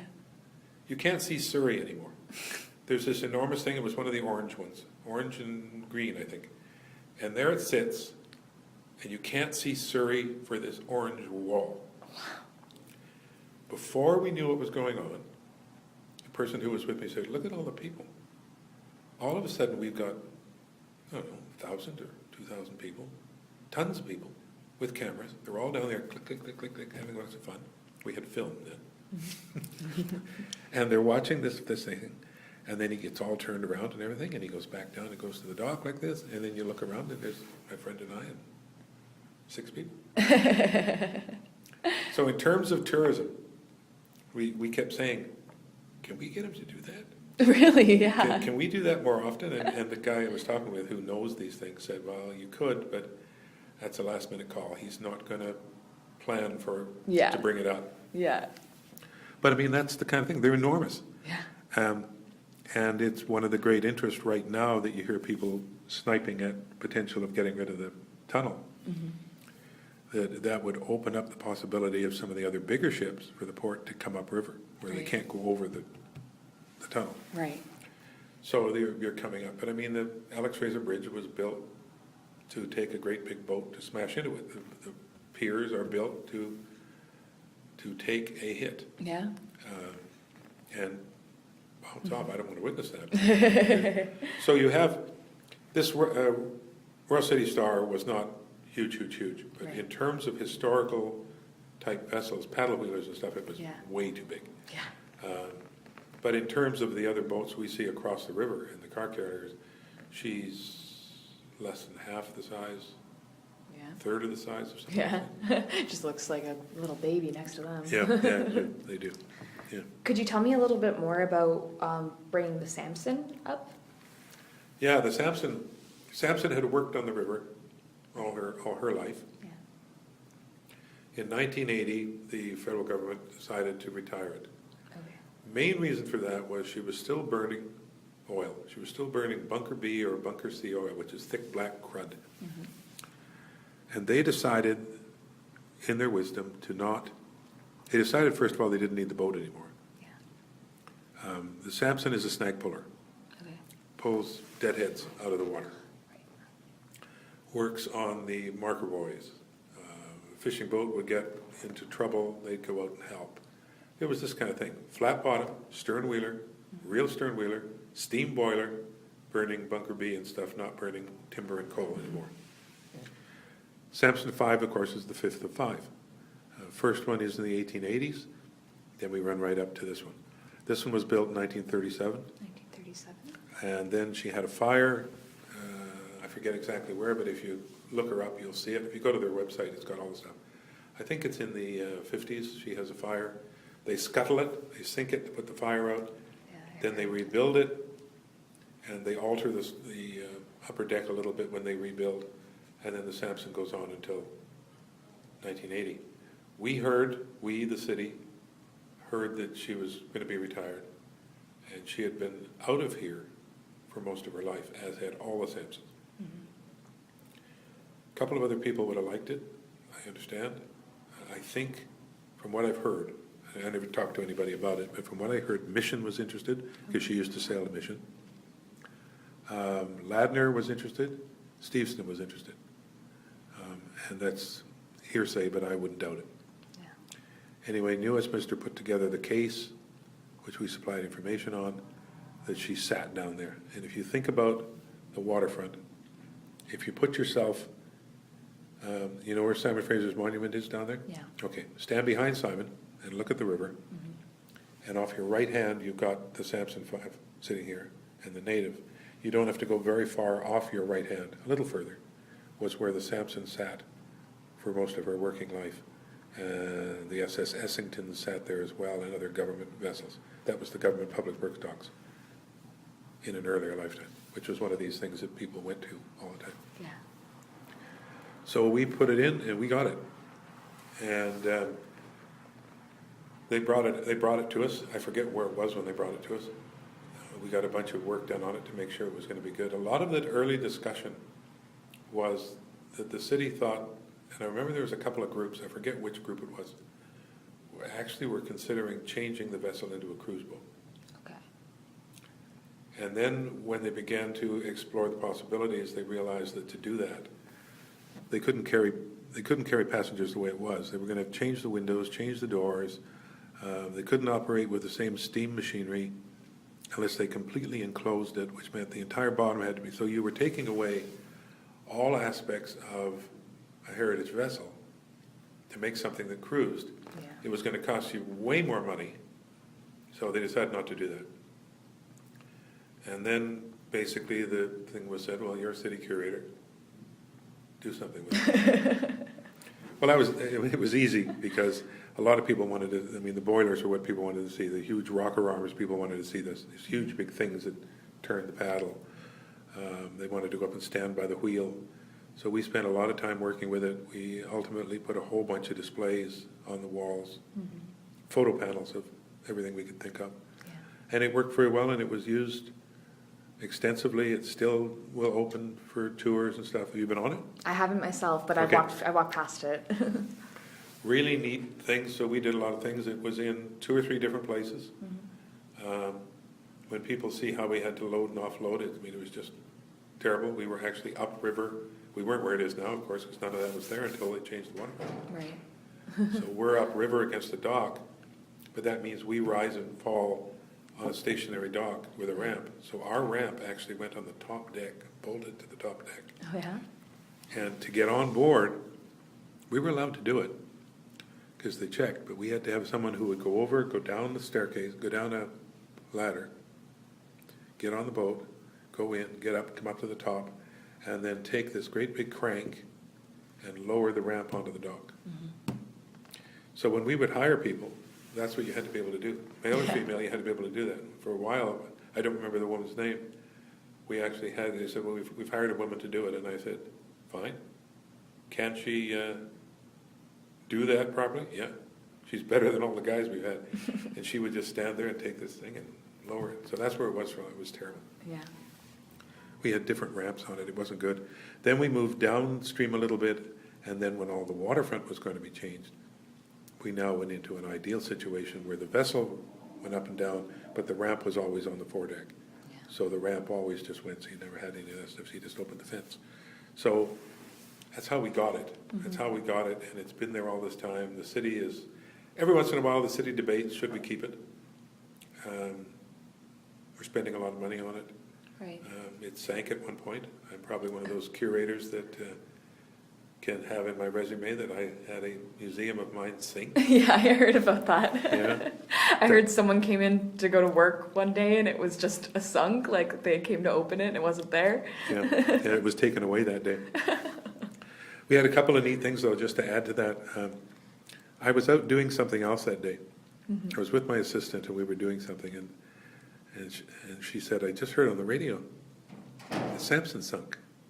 I said, what? This is a day off. And I go, what do you mean the Samson sunk? She can't sink.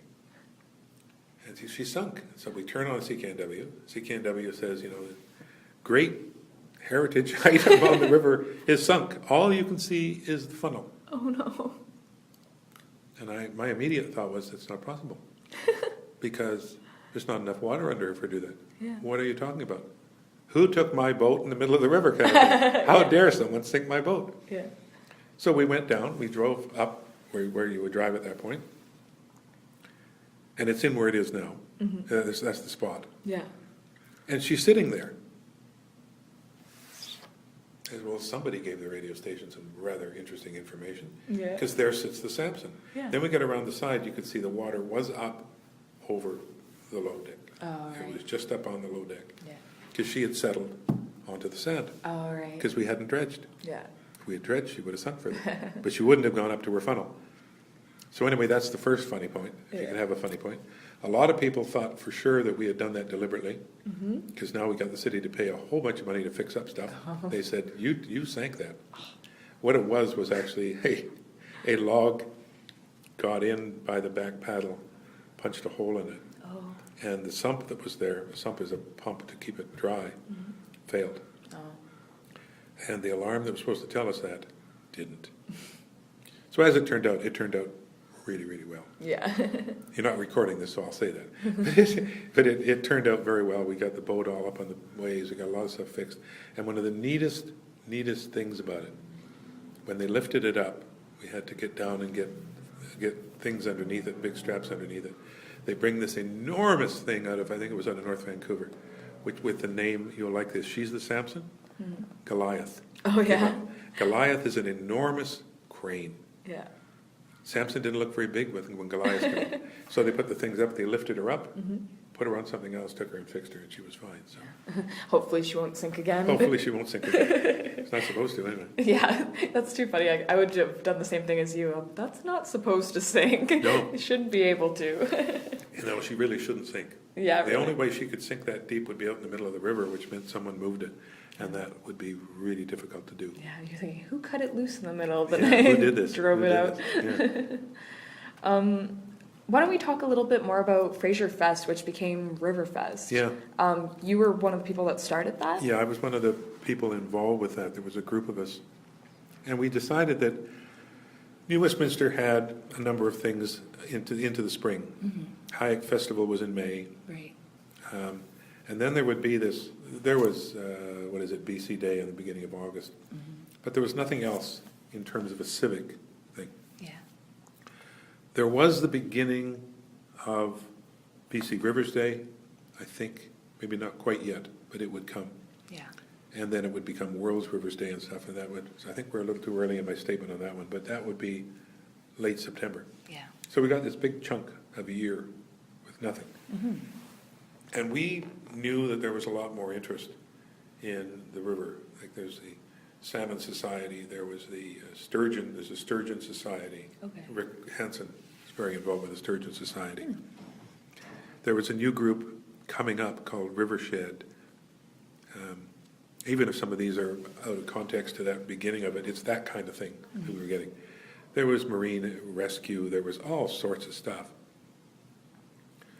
And the idea was that let's put something on to attract people to it. We'll tell a little bit of our story, and they'll come down and spend some money. It'll be good for the city, and they'll get food. And so it developed with a whole bunch of food items to do with the market.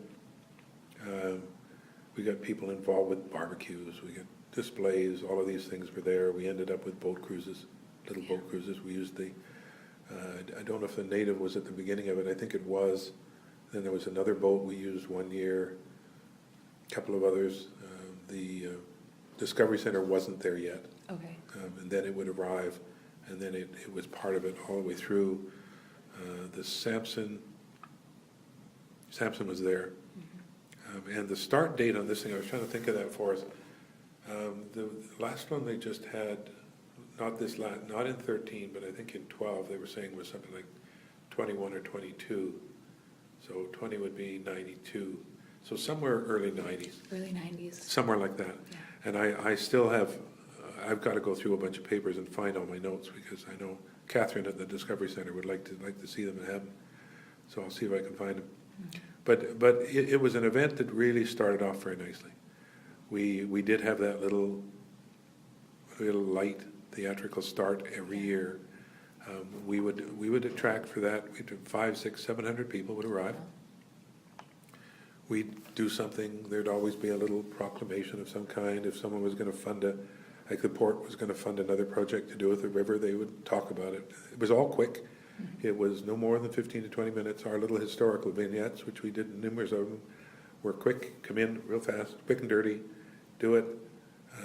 Sell your stuff. They knew where the museum was. They knew where Irving House was. Yeah. So we played all the maritime river connections we could, and we did that for years. Then they didn't follow up with that. They decided not to do that, and then it just continued on until this last year. I think was the first year that it wasn't in July. The whole thing moved to September. End of September, linking with Rivers, BC Rivers Day, World Rivers Day, and Fraser River, and then Catherine Willett Martin is the one who has been really pushing that. So it works very, very well, and it showed that there was a real draw. It got away from people a little bit. They started, because it takes a lot of work, and we were all volunteers. And it takes a lot of stuff, and people would say they would do it, and it didn't get done. One of the things that came out of it, although early on, which was fantastic, they still have it, but it's a pale shadow of what we used to do. That's the workboat parade. Okay. And what we did with the workboat parade, because when we started for the first 10 years or so, we had all kinds of contacts right at the table. Right. So they would call up. We would have tugboats all up and down the river. We would have fish boats. We would have, I remember we had a couple of big cruise boats came over out of Vancouver just to come and be here. Yeah. Air Rescue sent over their big things and their small things. The Vancouver Maritime Museum sent over a couple of the boats they had. The master would be there. Yeah. And we would have this enormous parade of the working river. That would be fantastic to see. Yeah, and I probably have pictures of it somewhere along the line. I have pictures of the early one. Yeah. I got pictures of those because we were always with the native. So on a couple of those, we would back off when this parade came because we would just bounce around something terrible. Yeah. So I would haul a big camera with me and I would shoot pictures at that time. So yeah, it was very, very effective. You got to imagine hordes of boats. And it went on and on. But as soon as you start to lose the ability to go and get that stuff all year round. Right. You can't pick up the phone in the end of June and talk to somebody and say, can we have 25 tugboats? Yeah. There's no chance. Yeah. And that's a slight exaggeration, but that's what began to have happening. Yeah. That you're not getting the things organized, which you've got to do really, really, really early. And you needed people to do it, and you needed contacts. And as soon as you get away to your contacts, that's the same with a lot of this whole kind of project. Yeah. If you don't have your contacts, and you say, I want to talk to a bunch of people who worked on the river, and somebody says, well, I'm not going to tell you who did, you're scuppered. exactly. Yeah. You're not- Where do you go from there? You're not going anywhere. Yeah. You can put all the newspaper articles you want out, and you can stand on television in front of a camera and say, please contact me. I would love to talk to you. As nice as you might be, you're not going to have very many people going to talk to you. Yeah. So you need your contacts. This is the way this worked. This is why this was put together right. So Yeah. you start to get people. Do you think that you living in the neighborhood for so long, do you think that that's what's helped you develop a lot of connections over the years? Like, has that helped with your research? Or Yes. yeah, I can imagine. Yeah. We're just talking about maritime research. Yeah, I got a lot of the people who I can talk to regularly, have long connections with the waterfront.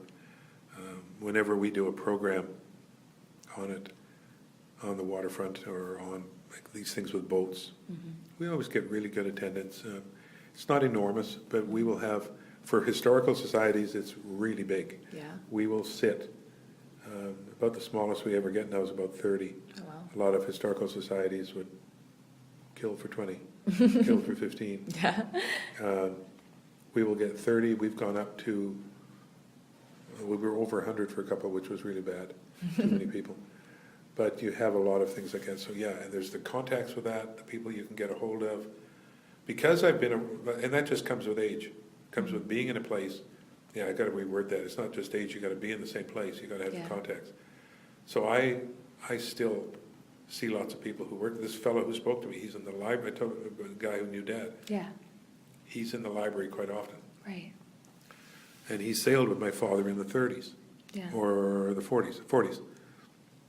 And there's been others around. One man is no longer with us, but he would come and talk to me about that. Used to have, I don't have as big a collection of contacts that I used to, Right. which is really very sad when you begin to add it up. When Dad died, which is back in 2002, I think, he was part of a small group. What I could do with him, because he just, once he retired, he kind of really came to life. Yeah. He loved his family history. He wanted to work with it. I was sitting in this job, and he would go and look things up. He was in the cemetery walking every single day. Wow. That was his healthy walk. Yeah. So if I needed something, I would phone him and say, when you're in the cemetery today, check this. Yeah. Got it. And being a master mirror and a report writer, I could get a one-page, finely written report on a simple question. On the date on a tombstone. Or Oh, you bet. I get that all the time. A new name applied to today. That's why we have that. No one else has that. Doesn't know how we got it. Yeah. But when he died, we had the group had really become quite small. I would call him, and this is the kind of thing that was so important to this project. If he was around, he'd talk for days. I would call him, give him my question. He'd say, "Oh, that's be a tough one." I'd say, "Okay, whatever you get." And he'd always say, "How long I got?" And I'd say, "A week," knowing full well I'll get an answer back in the afternoon. And he would get back to me. He had a short list. Yeah. He had their phone numbers at hand, and he would go along to his notes, figure out who he should phone. They would get on. They would talk half an hour about anything and 5 minutes about what I wanted. I knew that. But he would come back and say, "I got 9 sources." Wow. And these were all firsthand, perfect, witnessed sources. Yeah. So we would answer questions constantly. So there were things we were asked about, on the waterfront. Someone would say, "What about this?" or "What about that?" I can go to the newspapers that are here. I also have my own run of the newspapers. Right. I could go to my own files. Yeah. But it really works if you can get to some living files as long as you can. And so I would kind of call him and say, "This is what I'm after." And he was very good about saying, "Oh, I don't know that one." Yeah. But we were able to track down people we wanted. And I remember we tried to find somebody who was involved with the Essington, which was another Samson-like boat All right. that became a restaurant in Vancouver for years. If you were to look up SS Essington, you'll see this whole story. And we were trying to find out a bit about it. I couldn't get it. And I knew where the stuff was. I could find stuff in the newspaper, but it was just not giving me what we needed. And so I called Dad and said, he said, "Oh, I don't know if anybody's still alive." I said, "Okay, give it a go." And lo and behold, he calls me in about an hour and a half, 2 hours, and said, "I don't believe it. I just talked to the engineer." And I said, how old is this guy? Because I know the Essington was earlier than the Sampson for that stuff. He said he's, whatever he was then, 90, Dad would have been in his 80s or 70s. Yeah. But he said he's got some information, he'll talk to you. Wow. So we got this answer, and then people would say, well, okay, that's very nice, but where did you get that? I said, from the engineer of the boat. Oops. Not much more of a reliable source oops. there. Yeah, and you back it up and you see what you got. But yes, lots and lots of contacts, use them all the time, bump into me on the street. Yeah. And that is because I've been around here so long. Yeah. Well, and obviously I'm sure from your walking tours now, even newcomers to the neighborhood have gotten to know you and stuff like that, different connections. Yeah. Going back to work along the waterfront, in your opinion, do you think that there's been any jobs that were considered more desirable or prestigious than others to work along the waterfront? In the past? Yeah, or even leading up to today? I think the workforce we hear about the most were the longshoremen. Yeah. And they were a dominant force. And I mean, really, when you think of, once we start hauling cargo, you need a workforce you can trust that is strong. And that's probably one of the great conditions. And you need those people who are available that can turn your cargo around. And that goes right back, they probably weren't called longshoremen when we see pictures of the stern wheelers. Yeah. But they're doing the same job. They're unloading cargo. They're loading cargo. They're doing it quickly. They're packing it so that they can make sure that they can get it to where they have to get it. And you have all that. So that's I don't know if prestigious is the right word to use, because it was really, and this is not a negative term, it was really grunt work. Yeah. I mean, it is grunt work is what you're doing. It's perhaps respected, though? Yeah, I think so. Oh, most definitely. Yeah. There was an aspect of it that people would always say, well, that's the union, because there was always the aspect of the power of the union. Yeah. And there was always that to it, so that if you weren't connected with that, they were over here. They were somewhere else. And if you were over here on the waterfront, you weren't part of this. Right. And you knew that they had a world and a hierarchy that you would never see into. Yeah. And so you would have that. There's lots of stories about the power they had, how they controlled it. Now, the unions in New Westminster were different, and they controlled what they were doing, and they wanted to get along more than others did. Whereas others, when you find some of the stories, I don't know whether Peter Hall tells it, I think he told one at a BC Studies thing this last year, where it was they were out and the other unions wanted to do stuff and cause some trouble. These other unions worked closely with the city and the mayor and the council to say, we can't kill ourselves here. Yeah. We need to work here. Yeah. So you have that. You're probably hearing that from others too. So you have that kind of thing. So you have that group. People associated with the vessels would be another layer of this, who at times, you hear stories that say they were nice, and other times they weren't as nice because they would consider themselves, in many cases, aloof. I'm above that. You labor work. Right. I'm a captain, notice my uniform. So you can have some of that. And again, these are overall generalizations, they move across it. Of course. Yeah. When we think of the other things that were on the waterfront, you have other industries down there. So you got people with the tugboats who were pretty prominent characters. Yeah. I mean, one particular family, the Coopers, were down there with Westminster Tugboat right up until it was purchased by the Schmidt, who has it now. Right. We used to joke with Russ Cooper, kind of joke and say, well, are you the royalty of this kind of thing?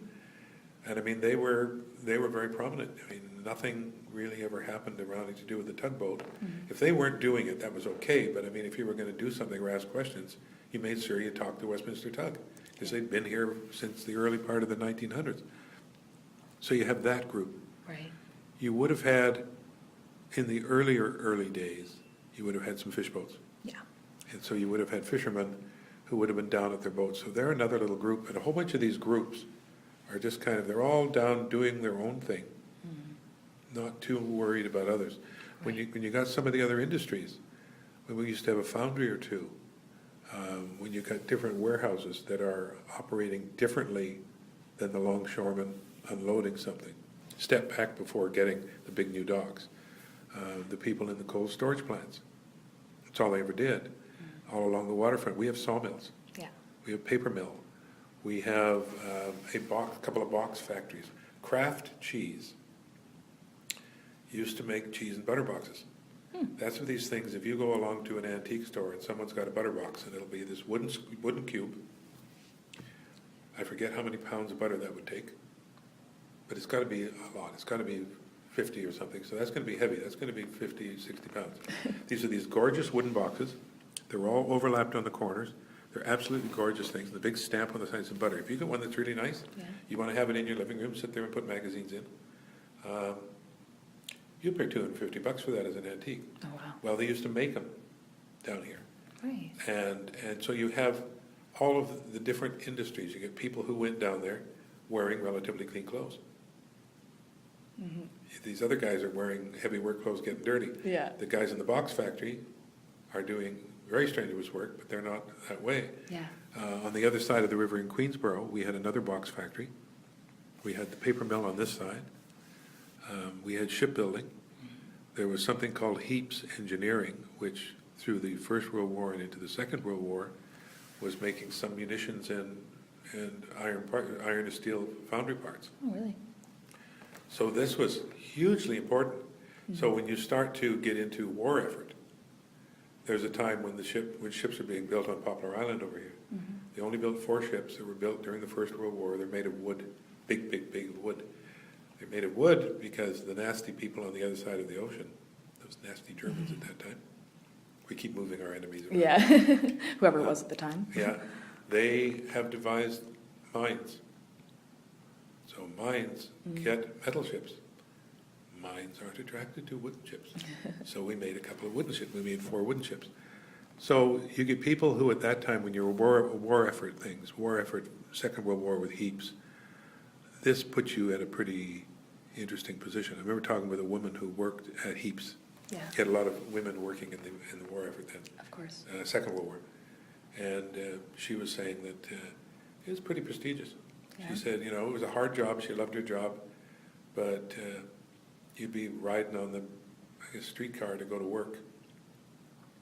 People would, thank you, kind of thing. So you've got a whole array of different jobs. Some on the water, some close to the water. And there probably was a hierarchy of it. Some we hear more about. Some you're purely labor. Right. So if you're just a person with a shovel in the foundry shoveling coal, it pays you money, good, bad, or indifferent. But you probably don't talk about it a lot, and people really don't care. If you're a longshoreman, and people look down and see this great big boat down there, say, "Oh, were you unloading that one?" And then you could tell them stories about where it was from and who you met. That's true. You got that right? Yeah. If you're different levels within the mill or a cannery early on, then you have all different layers. So it is a difficult one to look at. And when you talk to some of these different people, it's interesting. I remember years ago talking with a fellow who had done a paper on kind of what other people thought of other people. Yeah. So, what did you think of this? What did you think of that? Did you like this person? No. Yeah. No. And so you get a wide variety of stories and tasks and the jobs that needed to be done. Yeah. Yeah. I wonder what you think now with the change to how it's primarily retail and restaurants along the waterfront. Do you think that is considered a desirable place to work now, or? I think so. Yeah. I think so, because if you're down there and the weather's crappy, like it is today, Yes. and it doesn't appear to be snowing on us, then we're okay. But if the weather is crappy, then where you are in that, and if you get involved and you enjoy the people you're with and the customers are having fun, that's really nice. If you're just in a job that isn't going anywhere, but it could be a really important job to you, but it may not be very exciting to be there. But if you're in the others, when you see the people who are bringing those little restaurants in, the things, they appear to be quite thrilled to be there. And people enjoy working there. People enjoy talking to people who are at the hotel, who work at the hotel. They really enjoy it. meeting the people because it attracts a lot of people. So yeah, I think we probably have the same kind of levels we've talked about with the others, where you got some people who are kind of behind the scenes doing dishes in the kitchen in the hotel. It's a good job, but it's like any other job, Yeah. doing dishes in the kitchen in a hotel or a Or restaurant. digging a ditch. Or digging a ditch. Yeah.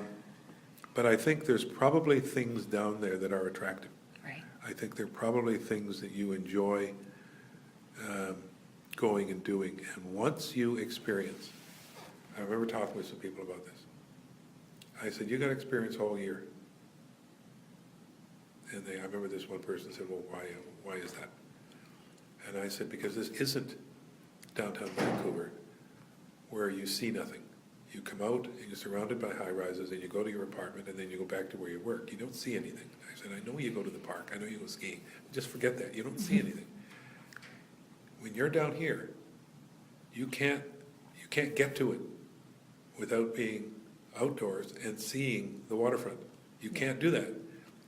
And when you're working there and you go through this whole cycle of cold weather to when we start getting some sunshine and everybody comes out in the sunshine and sit there in the sunshine. And then when we get into summer and it's so nice, you begin to realize this has got a whole bunch of features all year long. And when it is rainy and crappy, it's still not too bad. Yeah. It smells nice, and I can take my coffee and go outside under my umbrella, and it's not bad. And so once you do that, you realize it's a pretty good place to work. Yeah. I got a similar statement out of a person years ago who worked at Lonsdale Quay, and then it would be 4 or 5 years ago I was introduced to a person in a program who worked for years and years and years at Granville Island. Right. And it was interesting, keep my mouth shut, listen, that they were all saying the same thing. Oh, once you spend a year and you realize all the different seasons and oh, is it ever fun and stuff. And I think that's the kind of thing that would make this a nice spot to go. There's a whole bunch of stuff, as we've already mentioned, that are just like the drudgery jobs that somebody has to do. Yeah. But the conditions are now really, really nice. And with the other changes that are coming, without getting into whether they're good, bad, or indifferent. But when you get that, it's not a bad spot at all. And there would be a lot of people would say, oh, that's really nice that you work there. Yeah. Yeah.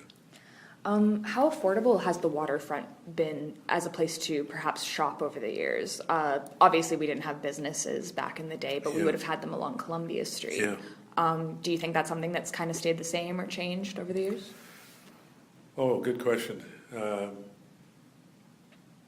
When we look at, you can really get fooled if you look at prices. Right.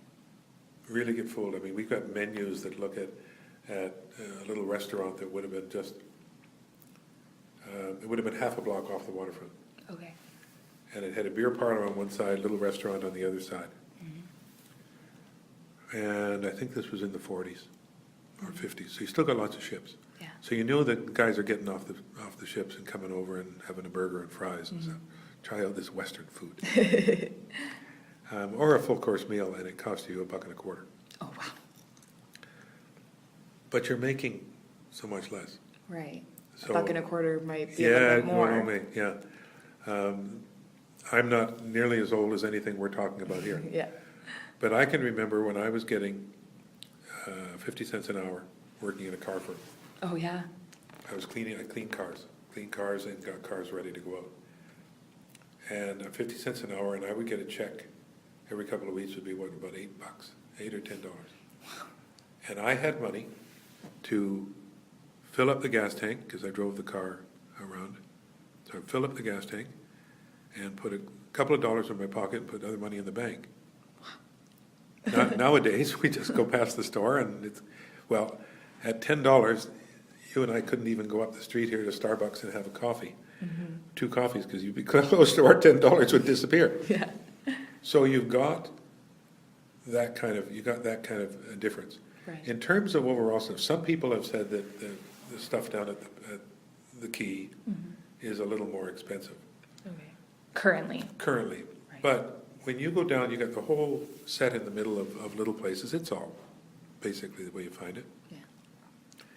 There's a couple of bigger places, bigger restaurants and that. And it's a little higher than you normally see, but it's not that you don't go and check out menus elsewhere, and it's all the same thing. Yeah. So I think it is there's more expense attached to that whole area. When you see what it is, I mean, just when I was growing up, if someone had said, "Well, we have an apartment down here by the water and it's $1 million," you're out of your mind. Yeah. I don't know what you're talking about. My parents got the house that my mom's still in, Yeah. and they bought it complete. My dad had saved up money. They never, ever, ever had a mortgage. They paid $5,400, bought the house. Bought and paid for? Bought and paid for Wow. our house. But money's different. Yeah. So nowadays you get people who look at buying $1 million apartment and they go, yeah, so what? Yeah, that's kind of the going rate. Kind of a going rate, or At least in this area. 300. Oh yeah, $300,000 or $400,000 or something. So, yeah, I think that there is a feeling that some of the things are expensive. Yeah.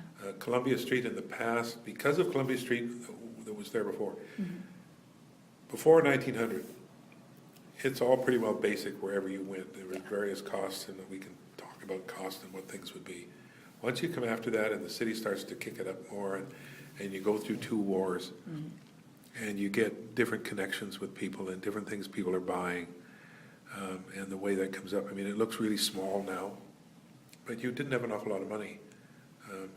A job, something you're doing, Yeah. if you actually had a job to do this, you may have been getting $30 a month, and that would pay room and board and clothing and food, and you'd have everything, you had money left over. Right. Nowadays, burn through that and no problem at all.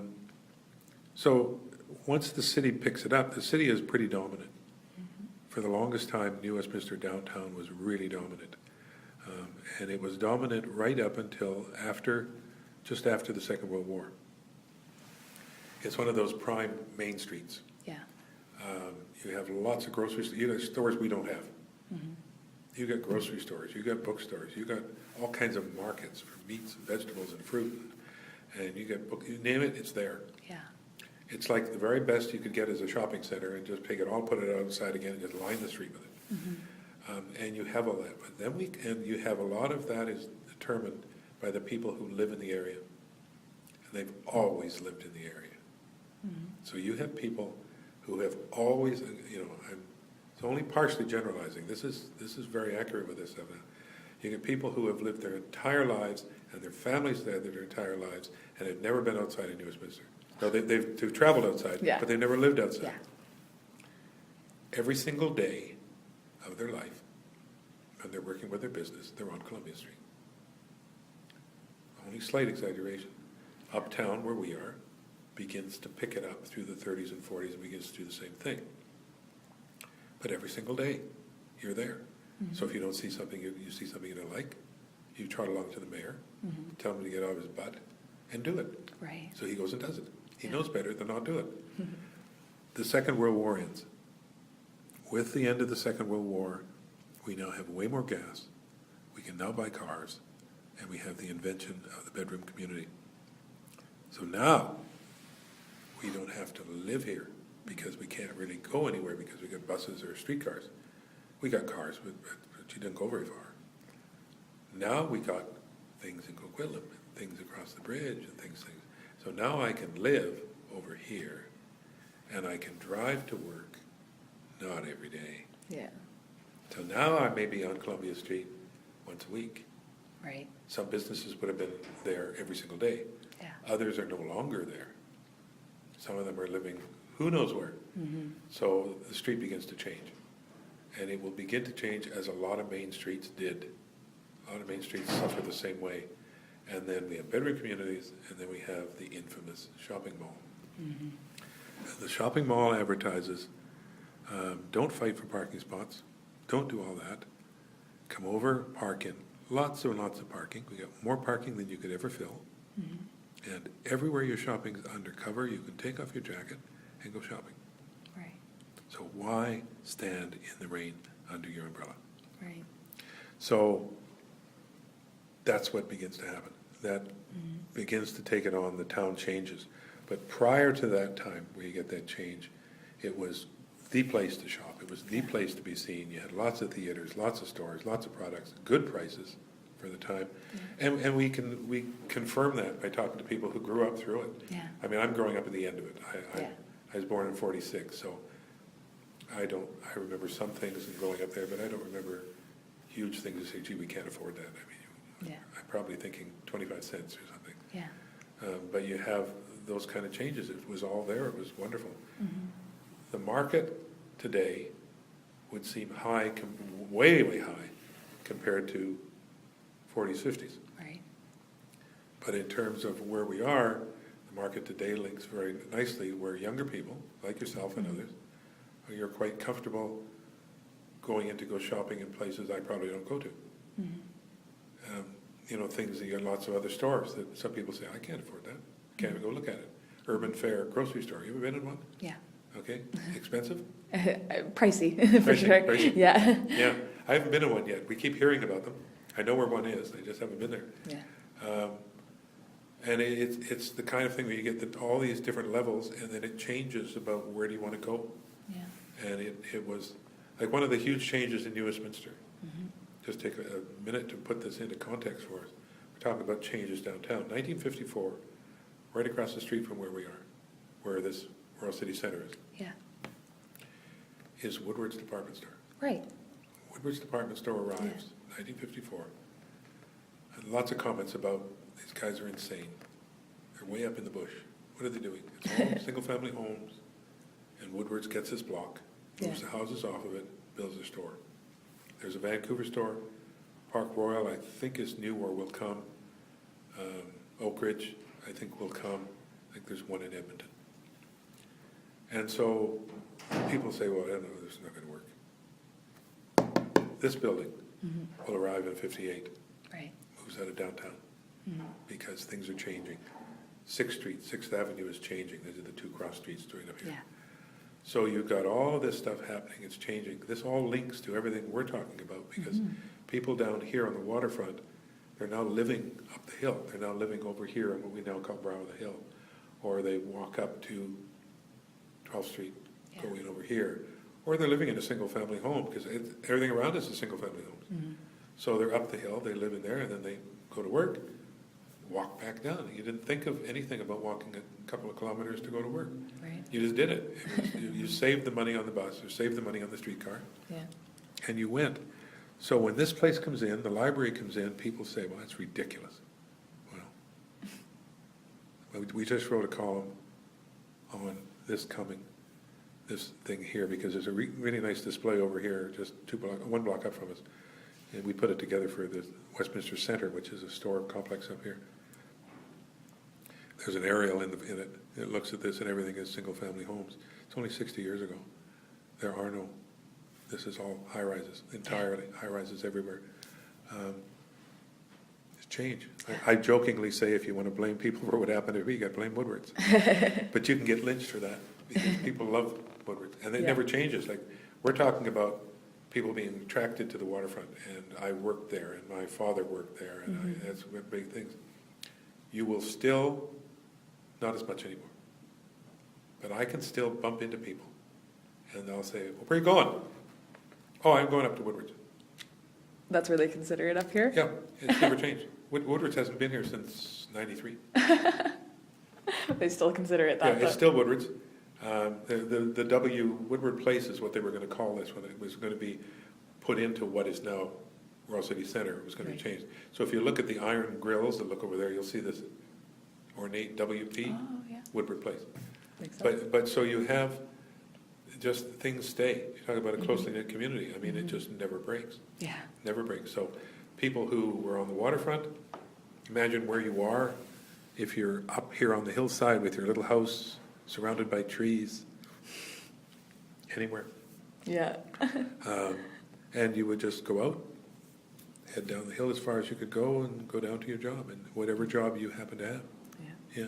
And it is funny to hear you talk about it now, because this is the downtown area. It wouldn't have been up away from everything. This is like the heart of it now. This is the heart of it now, and downtown people don't like to hear that. Yeah, definitely. So have there been any specific locations for you that have a real sense of community? That maybe any memories or? On the waterfront? Yeah, on the waterfront, Columbia Street. Like I've heard tales of King Neptunes. I don't know if that was maybe Yeah. before your time a little bit. Or... No, I like the King Neptune. Yeah. I'm one of the people who like it. You either find people who like the King Neptune, it was a seafood restaurant, totally. Right. People who said, yeah, it's okay. Mm-hmm. And then occasionally you bump into people who just hated it. Really? I can't, it's hard to, anyway, it was a nice place. It was fun. It wasn't a place that I was overly excited about. I mean, it was really good. Yeah. And anytime we would go, it was very nice. But I liked, in terms of I'll say the waterfront first, I particularly liked Burnett River, where it comes out into the Fraser. Right. You couldn't get to a lot of that area. Here I go again, going where I'm not supposed to go. It was all in front of the BC Penitentiary lands. BC Penitentiary will close in 1980 as well. And it was all in front of that. You could go down and walk along the railroad tracks, but there were fences on that side. You weren't supposed to be in certain parts, Yeah. and then they pulled completely away from the old building that's there as part of the new park and things. But I used to love getting down there. This is waterfront. Get down there in the trees by the bank of the Fraser River, down there. So down near the mouth of the Burnett and along where the trains used to be. Yeah. It's this great big park. You probably drove past it today, or you might have. It's this beautiful Sapperton Landing Park now. Virtually all of that is brand new and filled, Right. 10, 11 years ago. So we'd go down and sit down in here, or I'd go down and sit down there. So that was always a favorite spot. Yeah. Did a lot of people go down to that spot? Or? Then? Yeah, or was No. it your own little private spot? Well, there were other people. Yeah. but it wasn't a big place to go to because it was difficult to get to, dusty and dirty to get to. You had trains you had to Yeah. be careful of. Going around fences and stuff. Yeah. My father used to do some of that when he was a kid, which is probably why I did it. My mother probably would have gone crazy if she knew I did it. The other couple of places, though, down by the waterfront, I loved going down by where the boats were, down by King Neptune. Yeah. So, because it was a little place to go down and see the fish boats. And I had always liked that. Yeah. So those would be the kind of favorite spots, down there by the waterfront, to watch the stuff, to smell where you are. Mm-hmm. In terms of other spots in town, I've always loved being near the old courthouse. Right. Even before I became curator of Irving House. And I really wish I had something else. I know I took some pictures, I haven't found them yet. When I went to visit Irving House, because I went to visit Irving House way before Yeah. I had anything to do with Irving House. I mean, I went and I remember visiting it. I don't remember the detail. But I mean, that always had this little thing, because I liked older buildings. I realized that when I was just a little kid, that I really liked history. Yeah. I didn't do anything with it for a long time, but I liked it. I liked old buildings. I loved going along there being a ghost town. It used to drive my father crazy on holidays because I would say, I've read an article and there's ruins of a ghost town over here. And of course, he'd go along and go, there's nothing here. Give me 10 minutes. So I'd go wander around and think, there's a foundation. Oh, jeez. So that kind of thing, those kind of connections. So courthouse, Irving House. Yeah. I remember walking before the houses were getting all fixed up. That was neat. Yeah. And spaces like that. But usually water connection and old connection would be the things I would do. Always been into history then. Yeah, and it's interesting because, I mean, I hated history in high school. History was names and dates and the list of kings and queens. And when I complete that kind of nasty scenario, I also say, and 11 reasons for the start of the First World War. Yeah. And you didn't have to know it, you didn't have to do anything about it, just regurgitate it, and they were really happy and they gave you a mark. Yeah. So I hated it. And I actually remember saying, coming out of grade 13, you could stay grade 13 then, Right. that if I am ever in a position that I can do something with history, I had no real idea I was going to go there. Yeah. I will make it so that we can have a good time doing it. We will really enjoy what we're doing, and people will actually laugh and have a good time. Yeah. And that's what I've managed to do. That's what you tried to do through your walks and everything. Oh, like all that, of it, right? yeah. We just really, really push it. Yeah. Really, really push it. I think that's most people's experience with history. Like that was mine going through school, and that's why I was so interested to hear about oral history as a way of doing research. I was just like, this is so different than how yeah. you get taught out of the textbook of, hearing about who won what war, who was the general of that army, instead of talking to everyday folks, right? Yeah, and I can remember, you remember a lot of that. That's because you realize we just don't have to do this. I mean, there's ways we can do this, and there are ways we can answer questions and deal with things. And I can remember, I went initially out of high school, I went to university, I went to UBC. They were very textbook directed, lecture textbook. Yeah. Then I decided I don't want to be a part of this. I came out. Then years later, I went back to, in the first class at Douglas College, decided I'm going back to school. Quit the job I had, went home, still living at home, said, relax, Dad, I'm going back to school. He said, great. Yeah. Okay. So I went back to school, went to SFU, and 9 semesters in a row, finished, and found that from Douglas College on that you could do a project. You could actually say, I'm going to do this, and it'll be a project, and I will give you something. We don't have time for this other story, but a colleague and I discovered how the city was laid out in their plan of New Westminster. Right. And so when we were doing this for this teacher, and the teacher said, well, you guys got other things to do. Draw me a map. Draw me a map. Show me what it looked like. Just draw me a map. Don't spend all day on it. Draw me a nice map. Come in, give me a presentation on it. You both got A's, no sweat. But draw me a map, and that's what you turn in. Yeah. Well, I mean, at other schools that were more lecture textbook oriented, no, you have to come in and write a 4-hour exam and explain something else. Regurgitate some more facts at That's us. come and get it. Exactly. Yeah, so there was that. No, it's still recording. Thought it was stopping there. All right. I think that we've gone through majority of my questions here just through our chatting. I'm going to take a quick look. How do you think religion has played a role in the community? Do you think it has? To do with maritime or not? More in terms of the river and maybe in terms of even workforce. Do you think it plays a role in the workforce at all along the river? Or? Nothing really jumps up. The only thing that might come up would be the Seamen's Mission would sometimes have a minister go along. Right. And it's my understanding, and maybe you can find somebody who talked about this. It's my understanding that a couple of the churches were way more involved with offering religious material for people coming off the ships. Not so much the longshoremen and the workers, but people coming off the ships. I seem to remember, you'd have to check this, I seem to remember the Church of England, Holy Trinity. Okay. And now they were very close to the Seamen's Mission, so that may be how they got involved.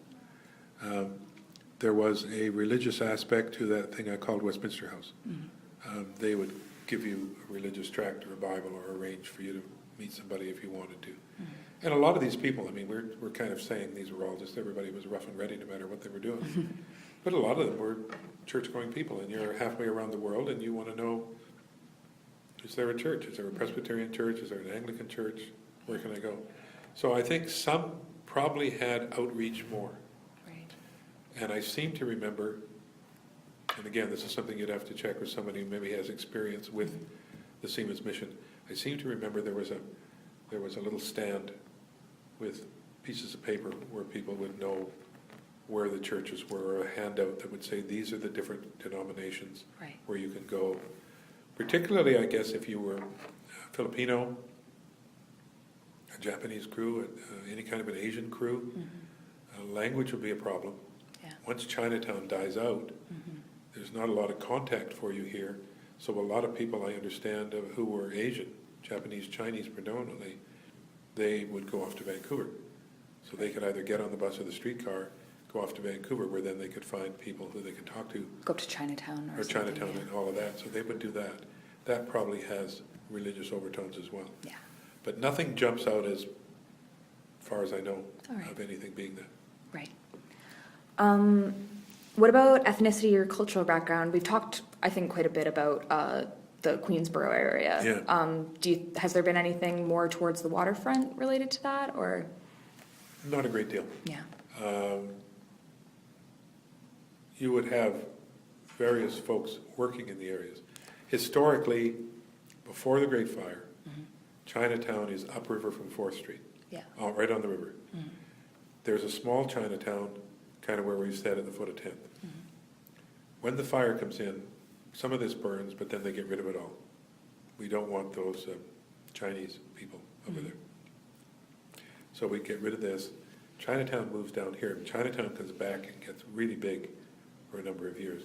And while there's lots of very negative things toward the Chinese, what unfortunately gets lost in a lot of these stories about all the racism and the nastiness that's there is the fact that these people get along just fine. Yeah. And these people continue to run their businesses. And they virtually, flip the bird at these other people doing things and say, you got people who have businesses for 30, 40, 50, 60 years. Yeah. They just sat back and said no. A lot of these quote-unquote white folk, white people who live here, Caucasians, Scots, others, they're all fine. I have no problem with them. There's a few bad people all over the place. Yeah. A lot of them are from Vancouver, a lot of Chinese from Vancouver, when Vancouver was really having their race riots and you got the unions involved and they don't want them working because they're taking jobs. Those people come out to New Westminster. So even though New Westminster is not this wonderful paragon of virtue and welcoming all these people, but these people come over here because this is safe. Right. They realize that this is a safer place to be than the chaos of the big city of Vancouver. Yeah. So you have that change. So you have that. But the Chinese would be your number one. Yeah. And while there are things that talk about, well, they were all down on Front Street. Yes, they were, a whole bunch of them on Front Street, but they were also on Columbia Street. Right. You look at any directories or look at a couple of fire maps, you'll see there's their businesses up here. You get Japanese businesses. We're helping a friend. He's got a Chinese relative who left and then came back and came right back into the city again when he came back through all this stuff and ran a store right in the middle of downtown Vancouver. Loved every minute of it. Yeah. Loved his clientele. Yeah. So there's a lot of things as part of that story. Yeah. Number one, there was some really bad stuff. Number two, these are wonderful people with great stories, and they're involved in everything we're talking about. When my grandmother arrives with those two kids that I mentioned ages ago, they were staying in that end of town above Chinatown. And this Scottish lady, she doesn't really care about people that way. So she goes down to Chinatown. I think she drags along her kids. She goes down or she leaves her two kids, I can't remember which. And goes down to Chinatown. She wants some fruit and stuff for the kids. And when she talked to some of the other white ladies in town who she talked to, they said, well, you can't. You don't go down to Chinatown. Yeah. It's not safe. And she said, well, they're very nice people, and they sold me my fruit, and I got my own. Oh, no. So, yeah, there's definitely racial and racist aspects to it all. But for the most part, people come through it very nicely. But in terms of adding people to the waterfront, it would be Chinese, a few Japanese, and not too many others.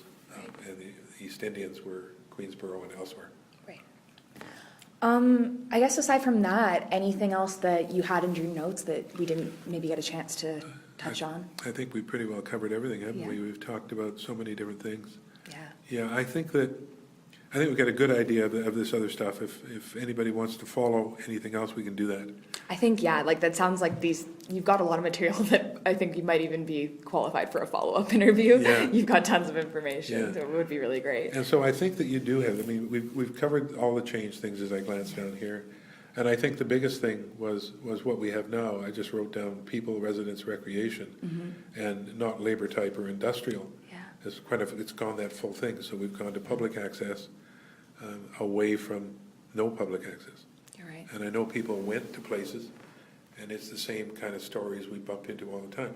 I remember talking with a fellow who grew up in Liverpool, and he went back to Liverpool to see what had happened, Yeah. because they've done this. Yeah. And he said there he was with his wife, sitting having tea and sandwiches under a little umbrella down by the waterfront, in a place that he said where when we were growing up, for me to walk down here would have meant I probably would have been killed. I would have been beaten up or I would have been killed. You didn't go there. You didn't belong. You weren't part of the right group. You weren't part of the right union or the right group or whatever it was. And therefore you were beaten up or killed. Now he's sitting there having a lovely beer. His wife is drinking tea, and they're having sandwiches. And he said it's hard to imagine. Hard to imagine. But that is the kind of thing that we have here, and it still is a great spot, and it's nice to see more and more influence of people going down there. The Discovery Center had an event a month ago or something, and they had over 1,000 people in the afternoon. Wow. Which is really, really nice. People are going down there, and I don't know if you know George. George is a sturgeon. George is a cast of a real sturgeon that was around, I think, in the 1950s. And the Sturgeon Society made 3 Georges. We had one, and the other ones go, and they go out, so people can stand and look at George. Big George. And so what they've done now is George writes Twitter. George tweets. George tweets. So George will come up, like when they were getting ready for the hockey game, for the Sochi hockey game. Yeah. George apparently put a tweet out to say, if anyone's around, could they turn on the television for me? So you have a lot of this, and kids will go and they want to meet George. Yeah. And then they're meeting George, and you're saying, you know where George lives? No. Is George real? There are real Georges. Then you tell them where they are. And you get little kids standing out there looking at the water, waiting to find a George. Aww.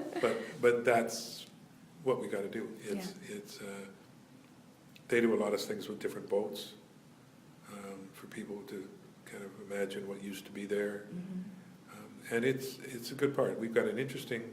The history of that site is really, the whole waterfront is really interesting. It changes.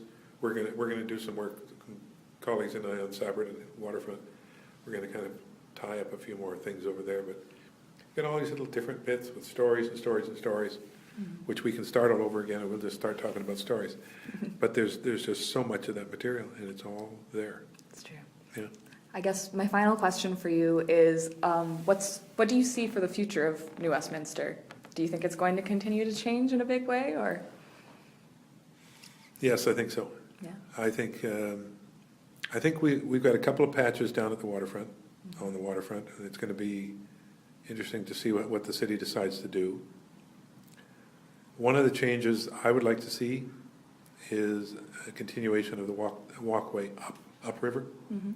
Like walking tours, I don't take very many walking tours, if I take any, that come up and go under the bridges. It's just, I walk it, but it's hectic and it's dangerous. And I would love to be able to do it. I would love to be able to bring people, have them meet me down at the quay, or no, go the other way. Meet me at Sapperton Landing Park. Have somebody drop them off so you don't have a car you got to go back to. Then we walk all the way down. You get 1.5 million stories. Sapperton Landing Park is a whole bushel of stories on the entire history of the province as well. It's just incredible. And then we go right down and we end up down there and we have coffee. I think that would be really nice in terms of change. I think we need a couple of other, whatever they're going to do with the other buildings on the waterfront, it's got to be that. But I think the city's got to realize that they're in the middle. We've always claimed that we're in the middle of everything. We're the center of everything. And now there's a lot of discussion about, well, we don't like all this cars and traffic and people that are coming through here all the time. There's a reason for that. We're in the center of everything. Yeah. And so you've got to make some changes with how cars are coming through and see what you're going to do with that, because you can't keep saying we want all this, but we don't want that part of it. I think we had a fire in an apartment block just 2 blocks down here, 3 weeks ago now. Time flies. I think that you've got a lot of people, this whole area below us. Go over here, I know where I am here. Go over here about 3 blocks, 4 blocks, and go right down here to Royal Avenue for the most part. They're all 3 stories, 4 stories. Yeah. A whole bunch of them are the same age or older than that one. So I think, I won't see it. You might. Sooner or later, somebody has to go along here and say, you know what we're going to have to do? We're going to have to buy the 6 3-story buildings in that block. Yeah. We're going to have to bulldoze them. I don't know what you're going to do with the people who are in them to start with. They're going to have to go somewhere. And then we're going to have to put in towers and do something, because we can't continue doing what we're doing. Yeah. It's going to be a huge change for the city to get caught up with that. And I don't know if they're really thinking, they're talking a lot about sprinklers. Yeah? We want to get sprinklers in those old buildings, and I understand that. But I think what's staring them in the face is the fact that sooner or later, some developer is going to say, I'd like to arrange to buy 3 city blocks and bulldoze everything and put in other high-rises and a park and this and amenities buildings and the little shops and just like you see elsewhere. Yeah. And it, same kind of thing we see following all the stops of SkyTrain. Yeah. You get a station, you get things.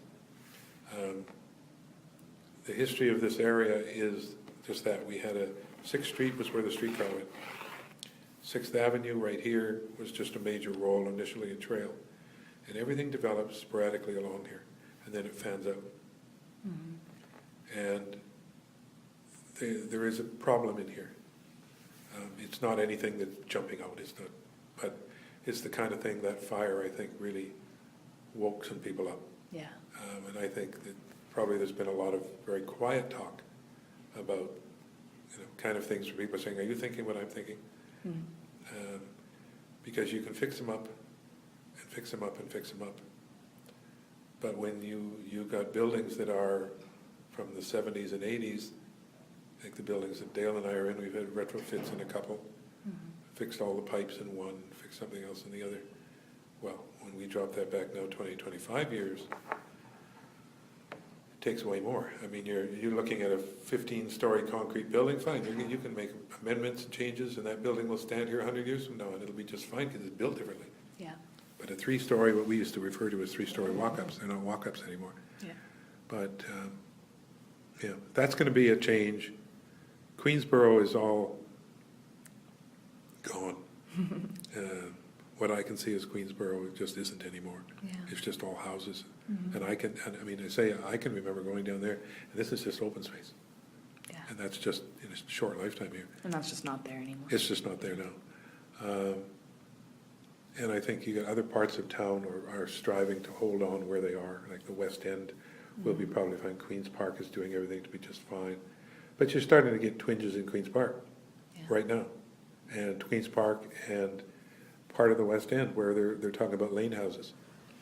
And immediately up comes the two factions. If you build those things, you're going to destroy our old houses. Other people are saying, no, it won't. It'll make it better and more people can live. So this is now going. Yeah. So if New Westminster has one big change, it'll be a lot of things in housing. I mean, in terms of commercial, Uptown is just really developing nicely. You got some really smart people. You get people who can kind of see what they want to do, and it's been done with care, and they'll do some more, and they've got room to do some more. And we got a new building right behind us over here that has just risen out of the ground, and a couple of older ones. I just know that sooner or later they'll say that one's coming out, and then the new addition to this one goes in. Yeah. So it's going to be that, and I think it'll be housing and that kind of access and traffic. Some good sound effects in the background. Yes, we have seagulls. Thank you. Ambient noise. They're sending us out. Seagulls. Well, that was a really fantastic, Archie. I think that we've gotten everything we need from this interview, and I'm sure that people will be interested in doing a follow-up interview. Thank you. So I don't think it will be the last we're speaking to you. So Good. Thank you very much. Thank you. Awesome. Finish this off.